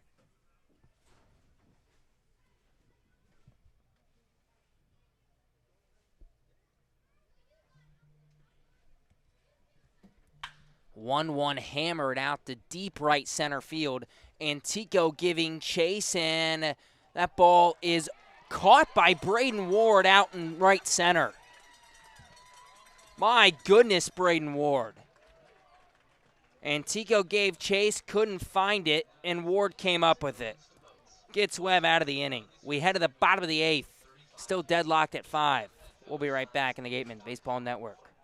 The law firm of Lang, Exafaris & Bullard, providing families and businesses in the greater New Bedford community with legal services for 40 years. We look forward to serving you. For an appointment, call 508-992-1270. We invite you to learn more about the law firm of Lang, Exafaris & Bullard by visiting our website, lxblaw.com.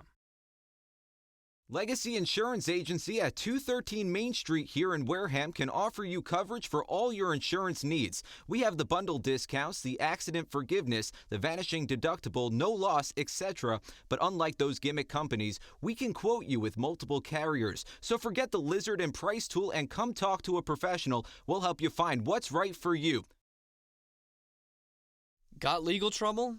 Attorney Mark Deshays is here to help the greater New Bedford area with real estate and business law, estate planning, and probate. Visit him today. Struggling with changes in mood, sleep, stress, or a sense of hopelessness? Finding it hard to be the man you want to be? Get the information and tools you need for mental, emotional, and relationship health at massmen.org. Courage starts with the first step. The Mezzaluna Restaurant is a family-run Italian restaurant celebrating 80 years in business. Located on Main Street in Buzzards Bay, Mezzaluna specializes in Italian cuisine, a lunch menu that's the best deal in town, and serving some of Cape Cod's famous prime rib every Wednesday and Saturday. Come enjoy the feast at Mezzaluna, the Italian family restaurant.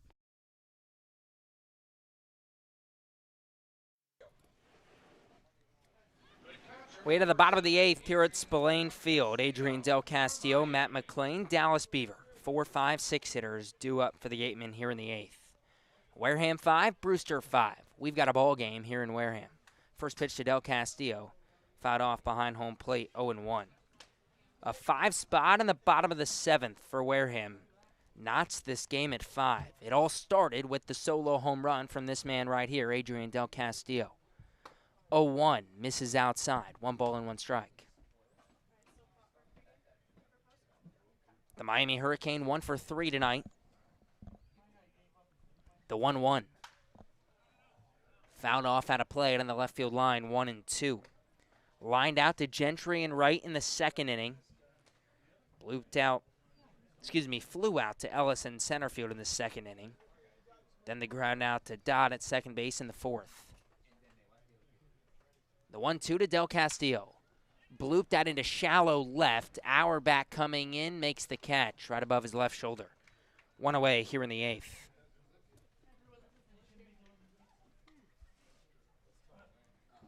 William McKay still in to pitch for Brewster. He came in to close out the 7th after Lonzoe struggled. Lonzoe pitched 2/3 of an inning, gave up 3 runs, 2 earned. First pitch to McLean. At the knees for strike 1. Matt McLean 0 for 2 with a walk. Lined out to Gentry and right. Blooped out to Workman at shortstop as he takes a ball low, 1-1. Walked his last time up in the 7th. Wareham just 4 hits tonight. The 1-1. Hard hit to deep right. Auerbach ranging back. He's got room and makes the catch. Right above his left shoulder. 2 away.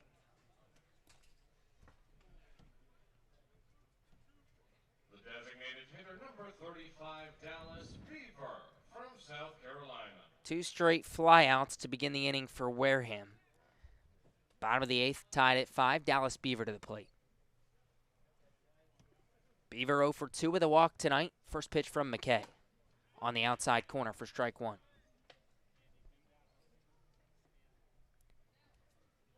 Beaver walked his first time up in the 2nd, struck out in the 5th, flew out to Ellis in center field in the 7th. The 0-1. Breaking ball inside, 1 ball and 1 strike.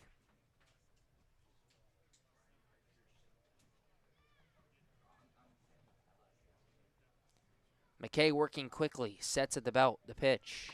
Outside, 2-1. Beaver came in red hot. Hitting .441 in his last 9 games. The 2-1, foul tips back into the glove of Malfetta, 2-2.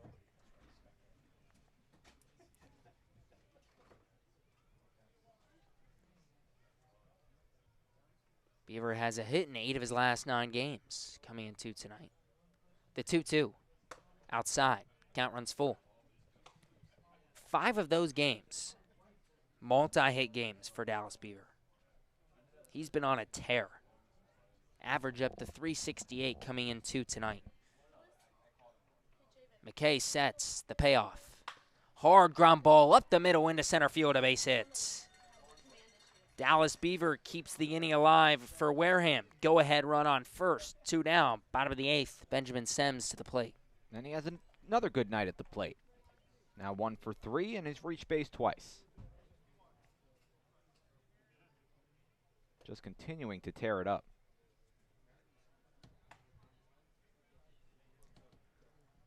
And that'll bring up the Kansas Jayhawk, Benjamin Sems. Matt Rudick came in as a pinch runner. Rudick runs for Beaver. More speed on the base paths. See if Sems can come up big for Wareham. Brewster 5, Wareham 5. Bottom of the 8th, 2 down. Rudick the go-ahead run on first. Throw over to first. Rudick back safely. Number 12, Benjamin Sems from Kansas. McKay, 20 pitches thus far, 13 strikes, 7 balls. This is Sems' first time facing the righty. The pitch. High and away, 1-0. Sems 0 for 2 with a walk. Did reach on an error in the second inning. Struck out looking in the 5th. Walked his last time up in the 7th. McKay sets. Fires home. No, he's going to go over to first. Rudick back safely.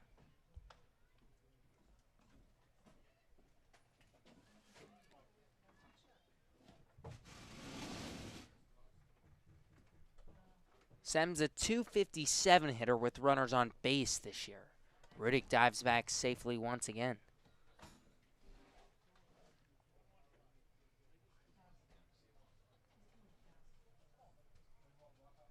See if Sems can shoot one down the right field line. Give Rudick a chance. The 1-0. Grounded foul down that first base line, 1-1. Again, 5 runs on just 2 hits in the bottom of the 7th for Wareham. It was a solo shot from Del Castillo, then walk, fly out. Walk, walk, walk, RBI ground out, RBI single from Baker. Teeter's ground out, end of the inning. McKay sets, throws over to first. Rudick, well, dives back safely. This might be the latest game we've had. Have we had a game go past 10 o'clock? We have. Only a couple. 1-1, chopped left side. Third baseman Castanon, gloves, throws to first in time. Got Sems by about half a step. No runs on 1 hit. 1 left to board for Wareham. We head to the 9th, all deadlocked at 5. We'll be right back on GBN. Does your insurance agent know you by name, analyze your stats, and help you with your game plan? If the answer is no, then it's time to draft Morse Insurance. Their local team will get to know you, assess your risk, and develop a strategy to protect your home, auto, or business. Visit us online at morseins.com. Morse, of course, has your back. Northeast Maritime Institute's College of Maritime Science is a proud sponsor of the Wareham Gatemen.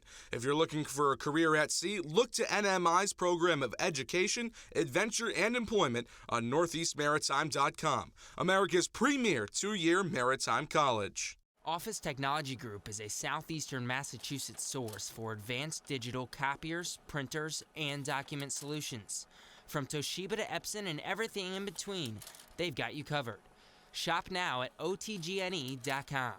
Large enough to serve, small enough to care.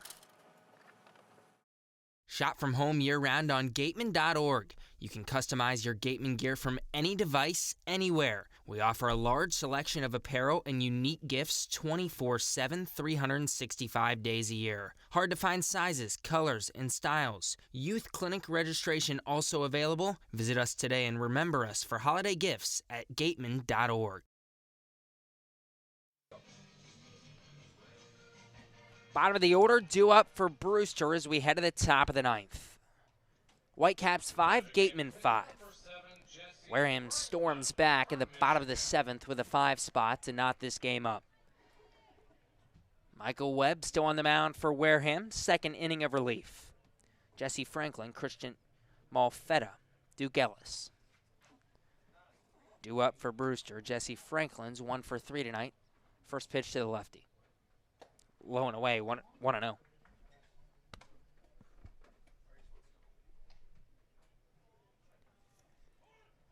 Franklin RBI single in the 5th, sandwiched between a ground out in the 2nd and a strikeout in the 6th. 1-0, way low. 2-0.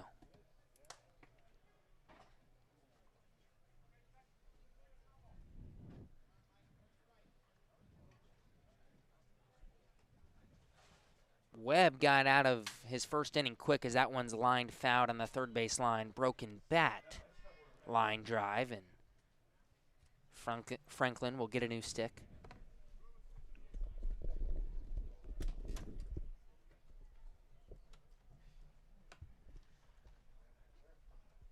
Webb with just 6 pitches to get out of the 8th inning.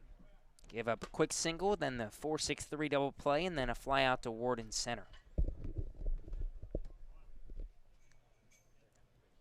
Franklin DHing tonight and still looking for a new bat.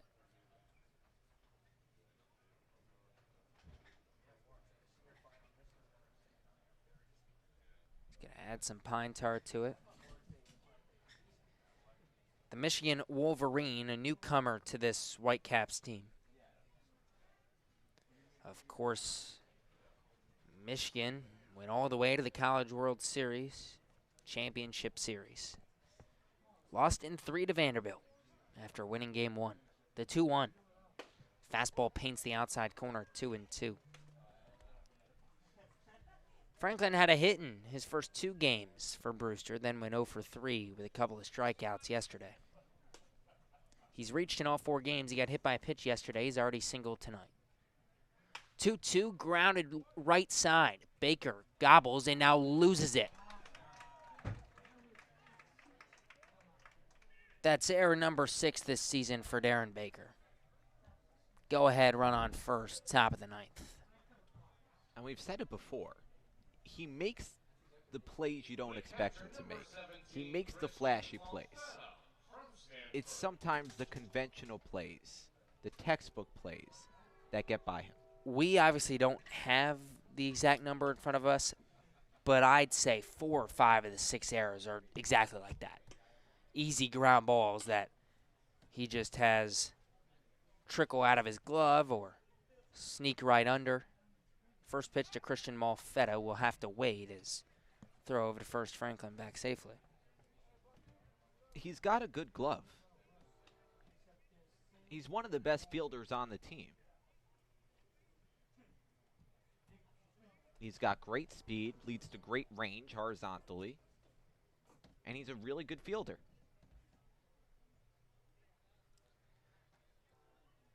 First pitch to Malfetta, high and in, 1-0. Well, now you just hope the error doesn't cost Wareham. Malfetta 0 for 2 with a sacrifice fly tonight.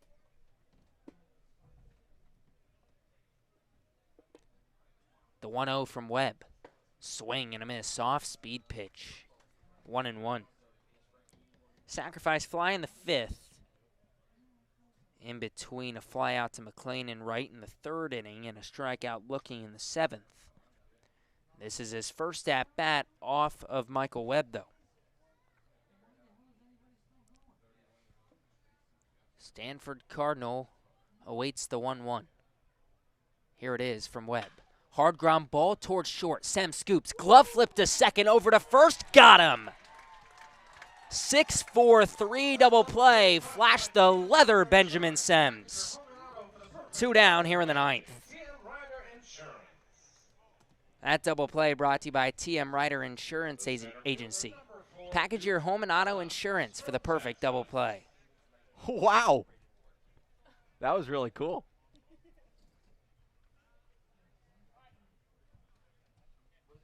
Talking about flashy plays, Benjamin Sems made a number of them. First pitch high, 1-0 to Ellis. Smooth play up the middle from the Kansas Jayhawk.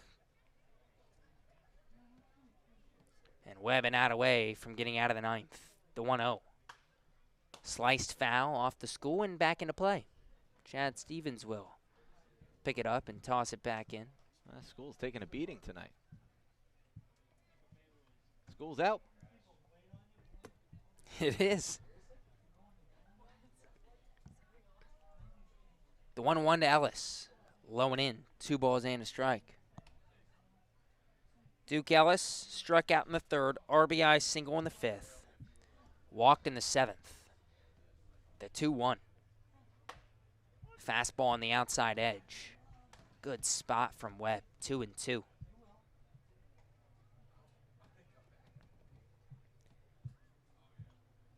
Webb working quickly. The 2-2 offering. Line drive, center field, a base hit. Ward comes up, and the Washington Husky acted like he was going to fire to first there. Instead, lobs it back in. It's a 2-out single for Ellis. His first multi-hit game of the season for Brewster. Go-ahead run back on first. Wareham and Brewster deadlocked at 5, top of the ninth. Brett Auerbach, the leadoff hitter, steps in from the right side.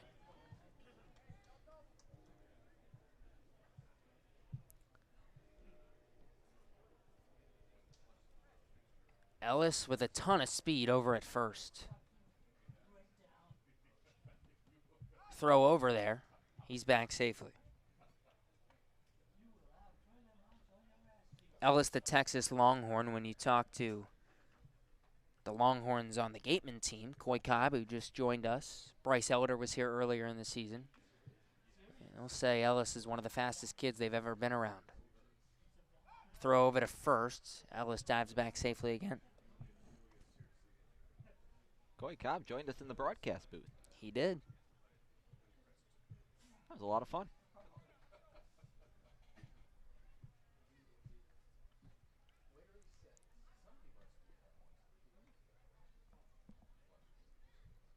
Webb sets at the letters, throws over to first, Ellis back safely. That one was a little closer. Auerbach tonight, 1 for 4. Strikeout in the first, ground out to Stevens at third base in the third. Ground out to second in the fifth, singled in the seventh. Ellis's lead bigger than it has been the last 3. Throw over once again, dives back safely.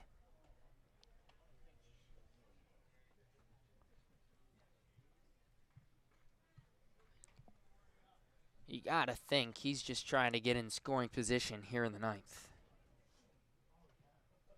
And he just extended that lead again. The pitch on the outside corner, 0-1. Ellis stayed put.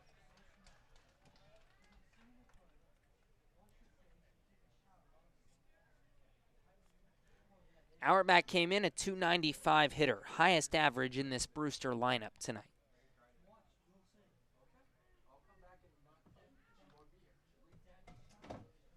Webb sets.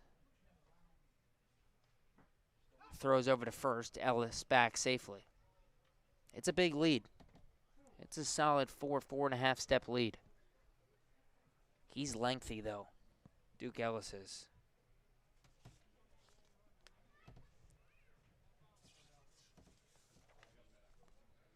Ellis 6'2".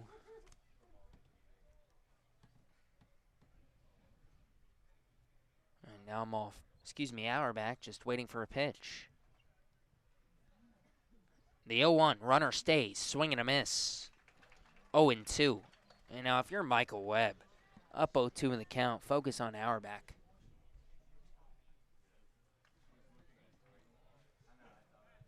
It doesn't matter what Duke Ellis does. If you take care of Auerbach, Wareham with a chance to walk it off in the ninth.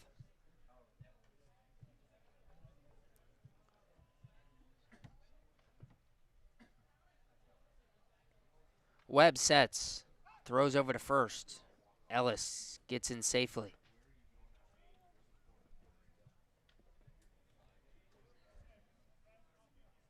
After 10 o'clock here on the East Coast. Again, this game was supposed to start at 6:45. Got delayed 47 minutes.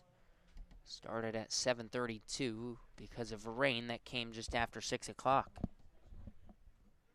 The 0-2, runner going, pitch out. The throw down to second. Ellis is caught. Baker quickly throws back to first, and it gets past Teeter. Not far enough for Ellis to get back up and go to second. But they had him. And Ellis gets back safely, and the count now 1-2. It doesn't really reflect on, well, it doesn't reflect at all on the scoreboard. According to the scoreboard, Wareham has no errors. I don't think that's true. But there have been a number of miscues in the field tonight. Throw back to first. Ellis just in safely.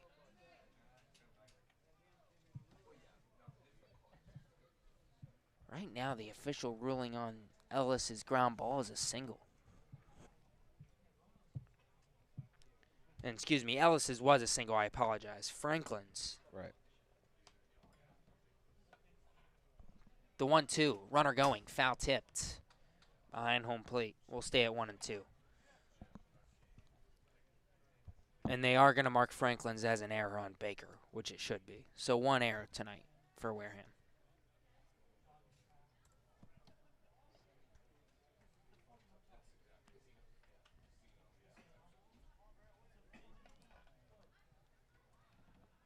Auerbach open stance from the right side. This game tied at 5, top of the 9th. Throw over to first. Ellis gets dirty once again and gets back safely.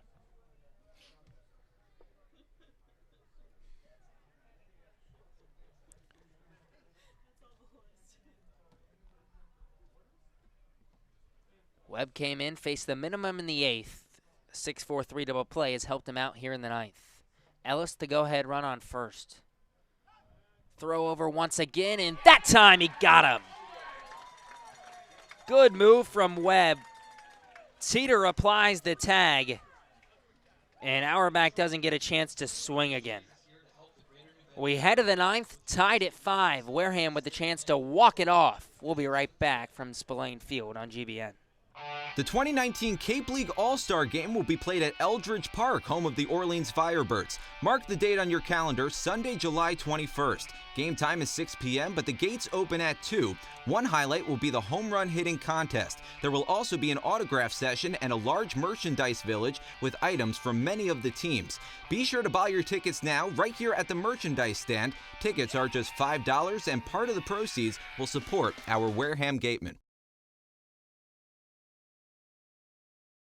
Stop by the Ansel S. Gurney House, where you will find a unique shopping and dining experience. Whether shopping for a special occasion or just to treat yourself, you'll find what you're looking for in one of the 11 themed rooms. There's also a cafe serving fresh homemade lunches overlooking the extensive gardens. The Ansel S. Gurney House is located at 403 County Road in Marion. For a nostalgic Cape Cod vacation experience, head to Bay Motor Inn, where guests are treated like family. Located in the heart of Buzzards Bay Village, this 1950-style cottage colony still provides you with up-to-date amenities. The Gatemen thank the Bay Motor Inn for their support. The Bay Point Golf Club offers a unique collection of 18 championship golf holes, a beautiful banquet facility, and a club host that has a fully stocked pro shop. The Bay Point Grill is a perfect place to grab a meal or watch a game. The course is located off Onset Avenue in Buzzards Bay. The Gatemen thank you for your support.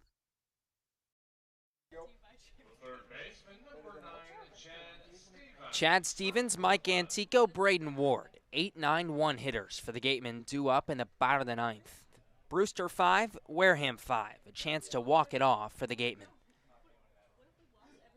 William McKay back out for his 3rd inning of relief. First pitch to Stevens on the outside corner, 0-1. Wareham came into tonight 15-11-1. First place in the West on a 3-game win streak, trying to make it 4. The 0-1. Stevens shows bunt, takes it low and in, 1-1. Brewster at 12-12-1, 4th place in the East. Again, there are ties here in the CCBL. McKay sets the 1-1. Hard ground ball, left side, backhanded by the shortstop Workman. Throw to first, not in time. It's an infield single for Chad Stevens. And the winning run on first for Wareham with Mike Antico stepping to the plate. Chad Stevens' 2nd hit tonight. He's got his 3rd multi-hit game of the season. And Antico steps in from the left side. Wouldn't be surprised if Antico laid down a bunt here at all.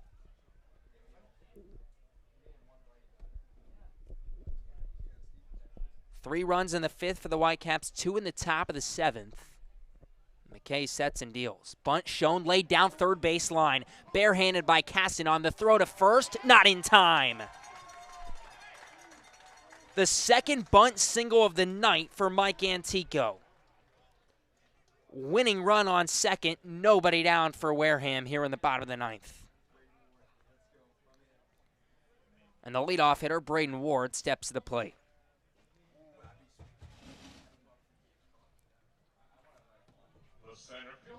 After being down 5-0 going into the bottom of the 7th, Wareham put up a 5 spot after we stretched here at Spillane.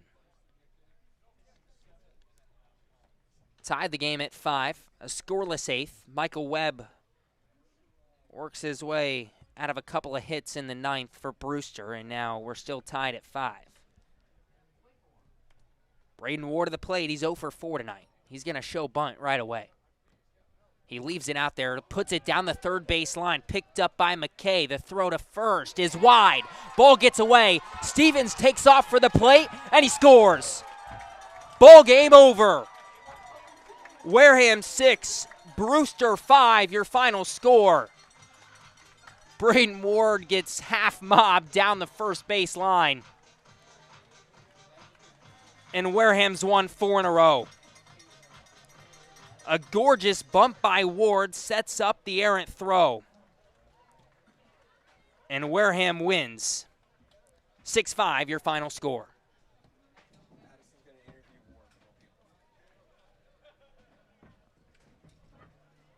That was not the prettiest of victories, but it was perhaps the most exciting. First walk-off victory since the 31st game of last season, back in July of 2018. And that was against Harwich, another Eastern Division opponent. This time, Wareham was trailing 5-0. And late offense, like we saw in the beginning of the season, proved to be the hero toward the end. Ward had a smile on his face after the play. I said half mob because not the exact way you want to walk it off, not the exact way you want to walk it off, but you'll take it after the errant throw. And Wareham with 6 runs in the last 3 innings to take a 6-5 victory. Wareham's won 4 in a row. We're going to break it all down for you on the GBN Postgame Show when we come back from Spillane Field. Stop by the Ansel S. Gurney House, where you will find a unique shopping and dining experience. Whether shopping for a special occasion or just to treat yourself, you'll find what you're looking for in one of the 11 themed rooms. There's also a cafe serving fresh homemade lunches overlooking the extensive gardens. The Ansel S. Gurney House is located at 403 County Road in Marion. For a nostalgic Cape Cod vacation experience, head to Bay Motor Inn, where guests are treated like family. Located in the heart of Buzzards Bay Village, this 1950-style cottage colony still provides you with up-to-date amenities. The Gatemen thank the Bay Motor Inn for their support. The Bay Point Golf Club offers a unique collection of 18 championship golf holes, a beautiful banquet facility, and a clubhouse that has a fully stocked pro shop. The Bay Point Grill is a perfect place to grab a meal or watch a game. The course is located off Onset Avenue in Buzzards Bay. The Gatemen thank you for your support. Come on over to BB's Bar and Grill for food, drinks, and fun. Located on Cranberry Highway, come in to sample the delicious eats or relax with a drink while enjoying live entertainment. BB's is one of our team meal partners.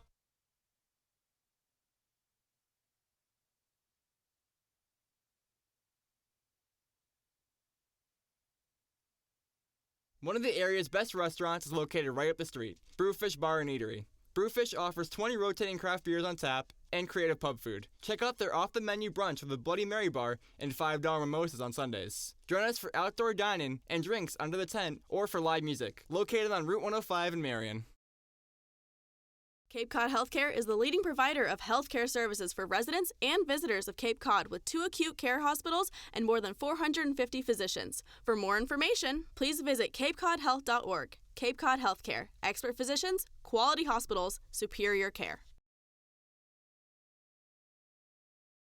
Located in Wareham Crossing, Coastal Orthodontics knows the importance of a healthy smile.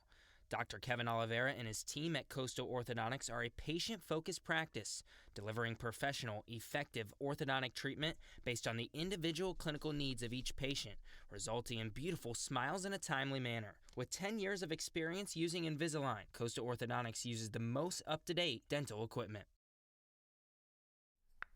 Cape Cod Coca-Cola thanks you for supporting the Cape Cod Baseball League and for refreshing yourself with ice-cold Coca-Cola products. Please remember to recycle your empty bottles, cans, and all other recyclable materials. It only takes 6 recycled plastic bottles to make a new baseball cap.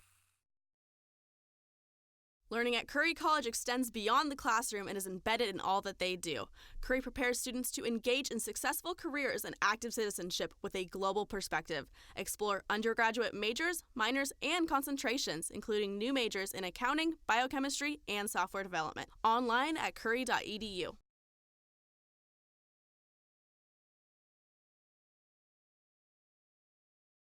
Clobbered high and deep to right center field, and this one is gone. A home run. That home run's brought to you by Eastern Propane and Oil, another scholarship for a deserving youth. Eastern Propane and Oil, we're in your neighborhood. After the game, visit El Mariachi on Main Street for the best Mexican food in Wareham. The cantina provides a delicious late-night snack accompanied by fun cocktails.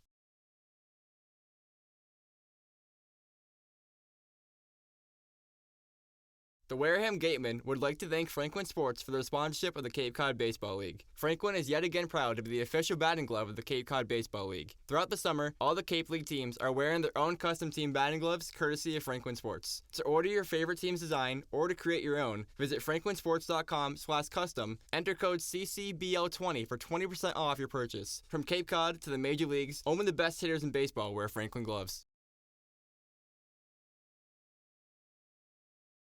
Come as you are, sit down, and relax at the deck of the Gateway Tavern.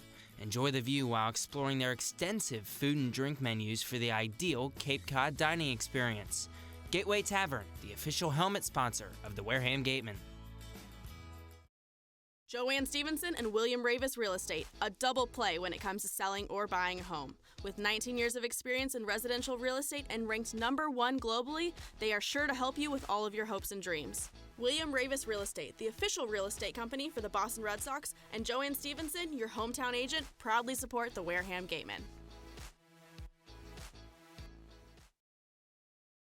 Located on the Cape Cod Canal, Keystone Place at Buzzards Bay is the area's newest rental independent living, assisted living, and memory care community. With some of the area's largest apartments and an ultra-inclusive monthly service package, Keystone Place is a life-fulfilling retirement community unlike any other. Discover Keystone Place, the best option in Cape Cod. Welcome into the GBN Postgame Show. Gabe Genovesi here with you alongside Jonah Karp. 6-5 the final tonight. Wareham walks it off against the Brewster Whitecaps. 6 runs, 8 hits, 1 error, 8 left on base for Wareham. 5 runs, 8 hits, 4 errors for Brewster. 4 left on base for the Whitecaps. I mean, we'll start with a walk-off. We'll start in the 9th. Wasn't the prettiest of walk-offs, but Braden Ward did his job and got the bunt down. Yeah, and I think it was a fitting walk-off when you consider the whole story of this game, which was the Gatemen couldn't generate a whole lot of offense up until late in the ball game. They put up a 5 spot in the 7th, and most of the runs didn't even come via the hit. The Wareham Gatemen didn't put up a whole lot of hits tonight. I mean, they ended up with 8, but it wasn't an offensive-heavy night, at least not one that we're accustomed to seeing from this team. And so 2 bunts laid down beautifully in the 9th inning, ended up scoring the final run, combined with the poor defense from Brewster. And that was another storyline in this game, not just from Brewster, although that is reflected a little bit more in the scorecard than Wareham's poor defense.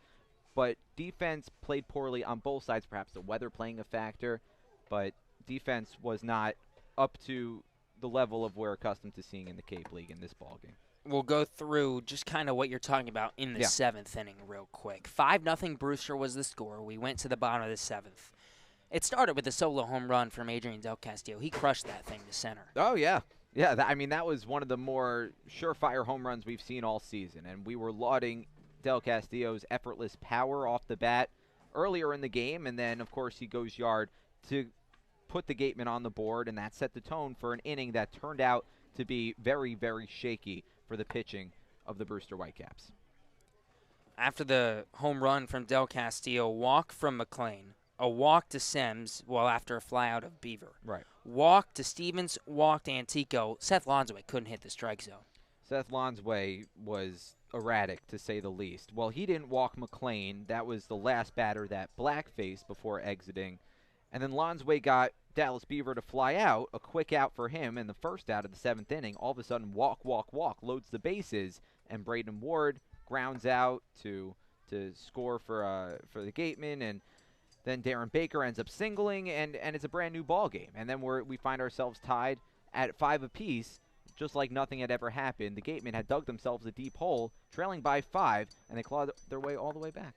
All right, so then we go to the 9th, and Braden Ward lays down the bunt. Yep. Chad Stevens comes around to score. It was kind of a fluke play. Throw got away from the first baseman, Hardman, but give credit to Mike Antico for laying down the bunt on the batter before to get runners on first and second, and give credit to Braden Ward for laying down his bunt. We saw that a couple times tonight from Mike Antico, something that we probably should be seeing more from him, a guy who provides a lot of speed and hasn't been hitting for much power so far this summer. And he's also a guy that needs to boost his on-base percentage. He's batting 9th in the order, kind of flip-flopping with guys like Matt Rudick and Tora Otsuka for that 4th outfield position. Mike Antico had a great night at the plate, and it's because he played to his strengths. Braden Ward was credited with an RBI single on that last one to walk it off for Wareham. 6-5 the final score. Wareham has won 4 in a row, and they're back at home tomorrow. Okay, we're going to take a short break here on the GBN Postgame Show, and then Addison Van Patten's going to try to catch up with Braden Ward and Chad Stevens. We'll be right back on GBN.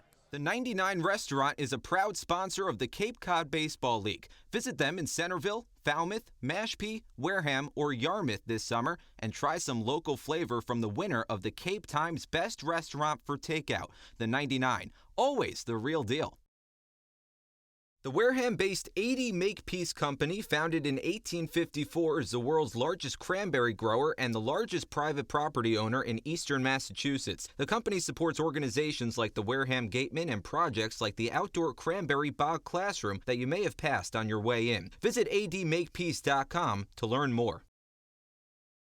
The 2019 Cape League All-Star Game will be played at Eldridge Park, home of the Orleans Firebirds. Mark the date on your calendar, Sunday, July 21st. Game time is 6 p.m., but the gates open at 2.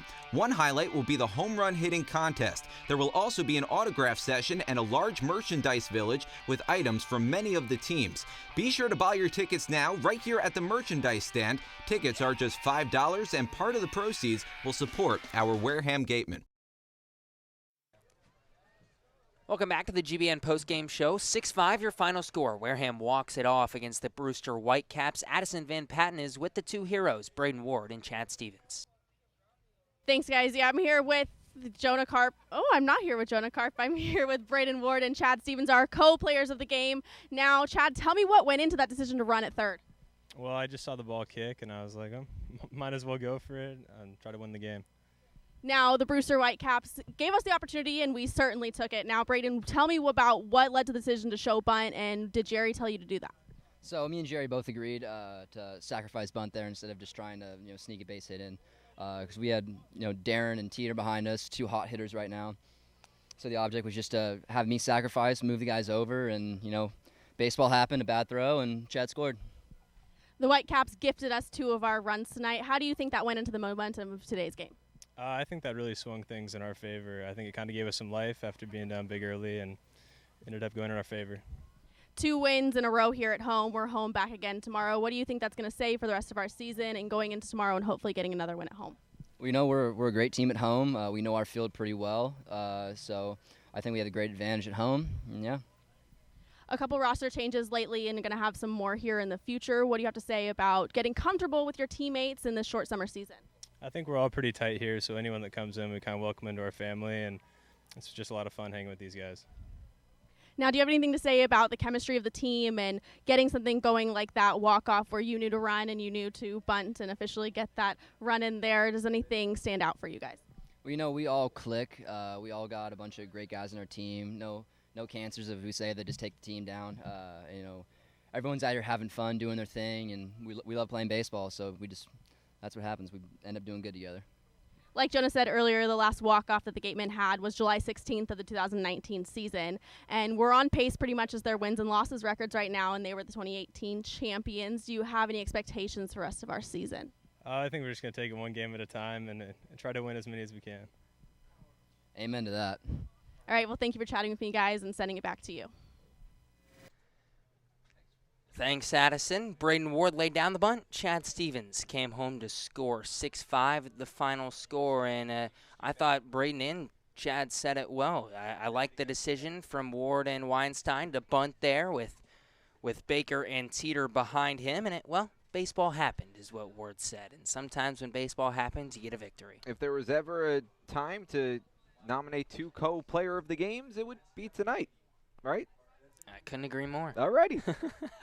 All right, final lines once again tonight. 5 runs on 8 hits, 4 errors, 4 left on base for the Whitecaps. 6 runs on 8 hits, 1 error, 8 left on base for Wareham. Michael Webb gets your win. He goes to 1-1 in the season. William McKay takes the loss in a game that lasted nearly 3 hours, 2 hours and 57 minutes. Wareham back at home tomorrow. They'll go for 5 in a row. 6:45 first pitch will be on the air at 6:15. For our producer, Javik Blake, for Addison Van Patten, for Jonah Karp, I'm Gabe Genovesi saying so long from Spillane Field.